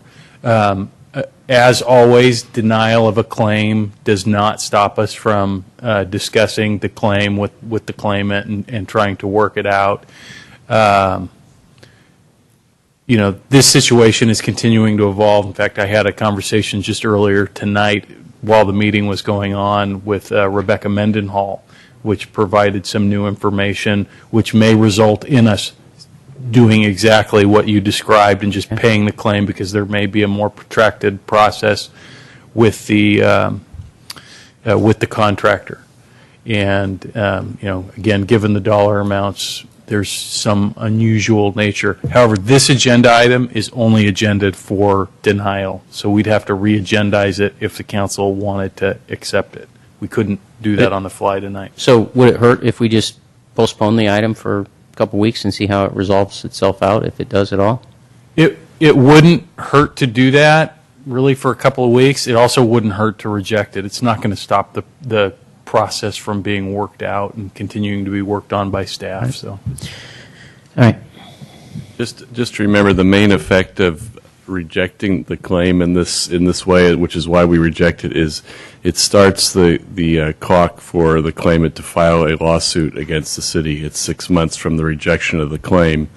In this case, it probably is not significant to have the extra time if that's what the council wants, but that's why we, from a policy standpoint, we recommend all claims be rejected, not because we don't want to try and discuss it with people, but because from a city standpoint, we want to make sure that we take advantage of the law on when lawsuits can be filed against the city. Well, and just to, if I may, Mr. Mayor, I understand all that. I'm just looking at it as a business guy. If I was, City Dental, I've had to shell out the money, obviously, to put in the window.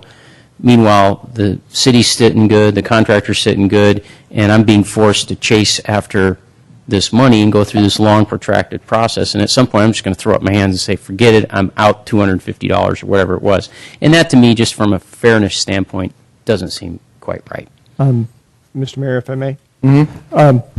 Couple of things. Just my recollection, I understand the argument here, the debate here. My recollection is we've actually done this on quite a number of claims of about this magnitude, trip and fall things usually on sidewalks. And I don't like to be hamstrung by precedent, but I do want to be sensitive to that in terms of being fair with everybody. One question I do have, however, is it seems to me that particularly if this is a contractor with whom we do repeat business, it seems to me we ought to be in a position to insist on a timely response, resolution, what have you. I mean, I imagine we can't insist that he accept the claim and pay it because he has legal rights as well. But it would seem to me that if somebody is dragging their feet, that's a basis of saying, sorry, we're not going to work with you again. Do we have that flexibility? We definitely have that flexibility, and we try to build that into all our contract standards up front. But it certainly informs future performance in working with the city if we're having these kinds of issues with a contractor. That said, based on what I heard tonight, I expect this issue is probably going to be wrapped up in the next week or two anyway. Okay, all right. I just think that's a way of legitimately putting pressure on it, saying, hey, we're not telling you have to accept the liability if you think you don't have it, but you have to make a decision one way or another. Don't drag it out. Well, to carry this along, I'll make a motion that we pass it. I'm probably going to vote against it, but just the process is somebody has to make a motion, someone has to second it, and then if we want to discuss it more, we can. So my motion is that we, deny the claim? Is that Deny the claim. Is that what we're doing? Yeah. Is there a second? Second. Okay. Further discussion? Okay, hearing none. Roll call, please. Councilmember Clapper? Yes. Councilmember Collins? Yes. Councilmember Grocott? No. Councilmember Obert? Yes. Mayor Grisilli? Yes. And next item is 5E. Your question? Correct. On 5E, it's the construction project. Now I can't find the darn thing. I don't know. Oh, here it is. Is this it? No. But it is asking that we either okay the overage. Oh, here, I found it.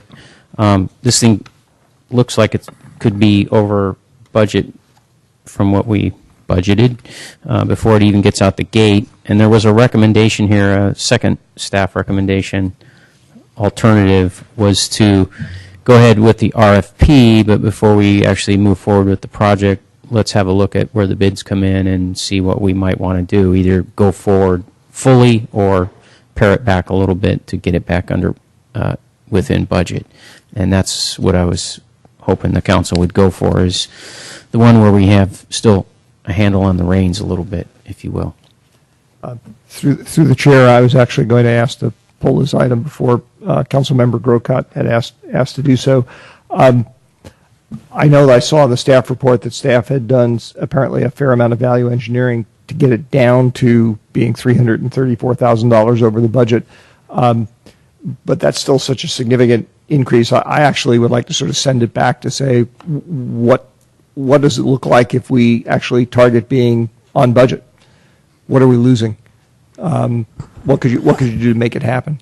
Well, I think one of the things that I'd like to point out is what we're trying to do is honor the process that the council has been pushing for in the last year, which is to bring projects in on budget by doing our homework up front.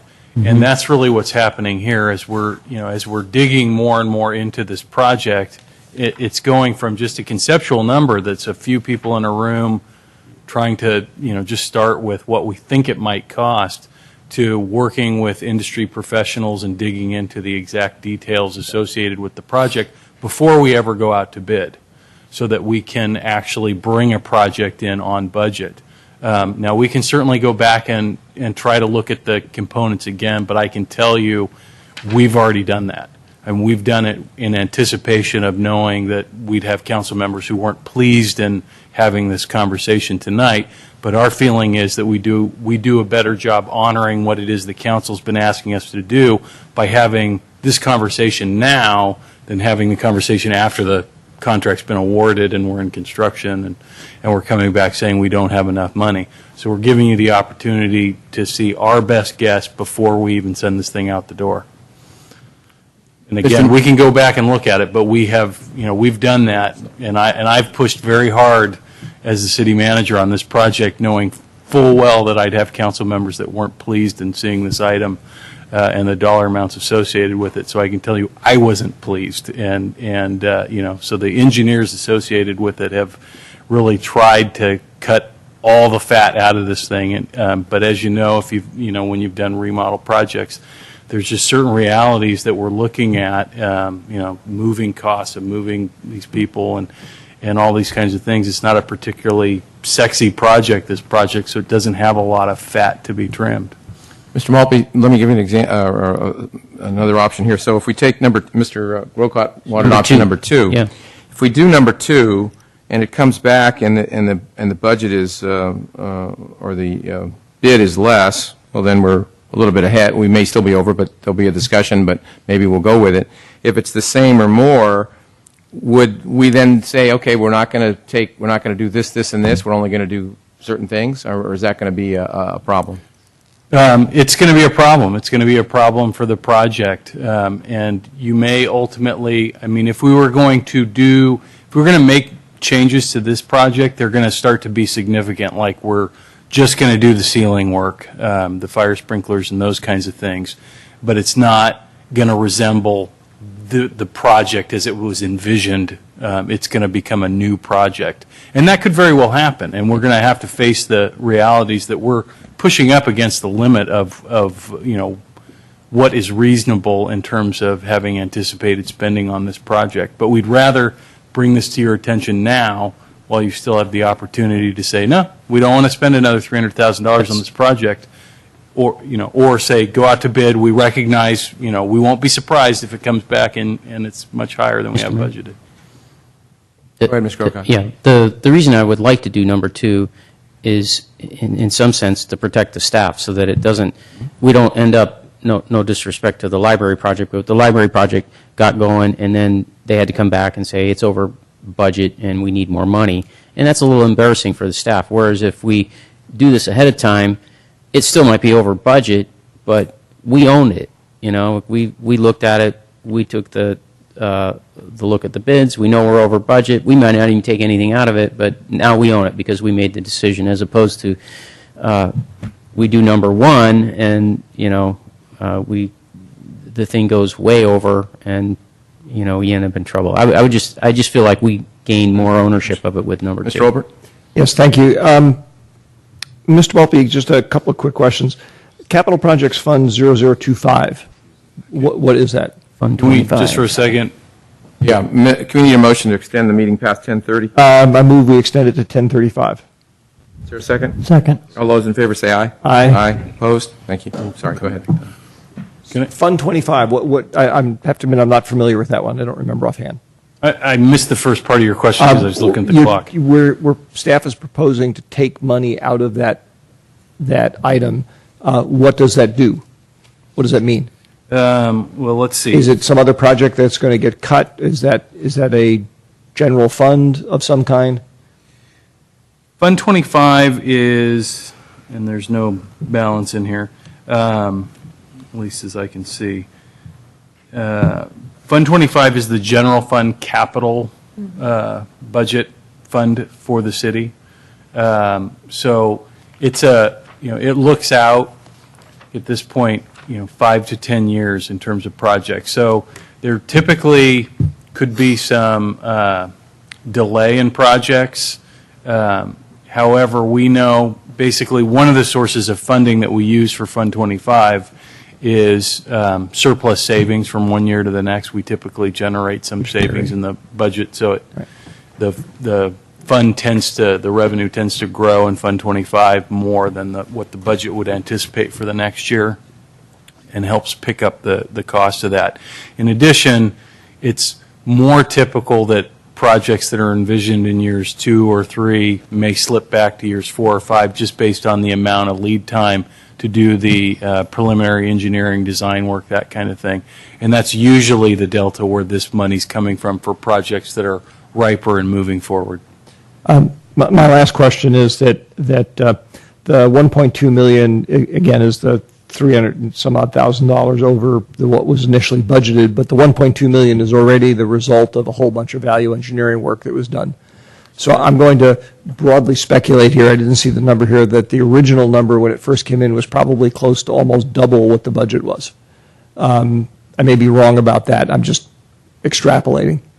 And I guess the question I'm raising is, you're absolutely correct that at the very early stages of a project, there's an awful lot of Kentucky windage that has to get applied to it. For what it's worth, if it really was, we're off by a factor of almost 2, that just seems like a fair amount. And I hope that staff will revisit that issue, if it's that significant. Staff will revisit the process to see what it is that we could do better in the future. And are there other things, are there other things out there that we maybe want to give the council a heads up update saying, hey, this hasn't come to you yet, but when it comes, it's going to be bigger than what we had in the budget, because we've gone back and looked at it and said, oops, that one's off too. Okay, so if we make a motion, and we'll see where we're going on one of this. So I'd move that we adopt a resolution only approving the plans and specifications and advertising for bids as Second. recommended number 2. It's been moved and seconded. It's option number 2. Further discussion? Roll call? Councilmember Clapper? Yes. Councilmember Collins? Yes. Councilmember Grocott? Yes. Councilmember Obert? Yes. Mayor Grisilli? No. Okay, well, that takes care of that. And if there's no other items, we will go into closed session. Mr. Mayor, The city we city do attorney need has- to, technically under the rules, we still need to extend the meeting to cover the time. Oh, I'm sorry, I for the closed apologize. session. Okay, how much you Okay. need? Probably I till a move- quarter till 11, I Okay. would think. I move we extend the Say meeting 11. until 10:45. Okay, is there a second? Second. All those in favor say aye. Aye. Apologize, Mr. Rubens, I forgot that that's part of the drill. Am I allowed to come back and get my stuff? Can I leave it here? No. No.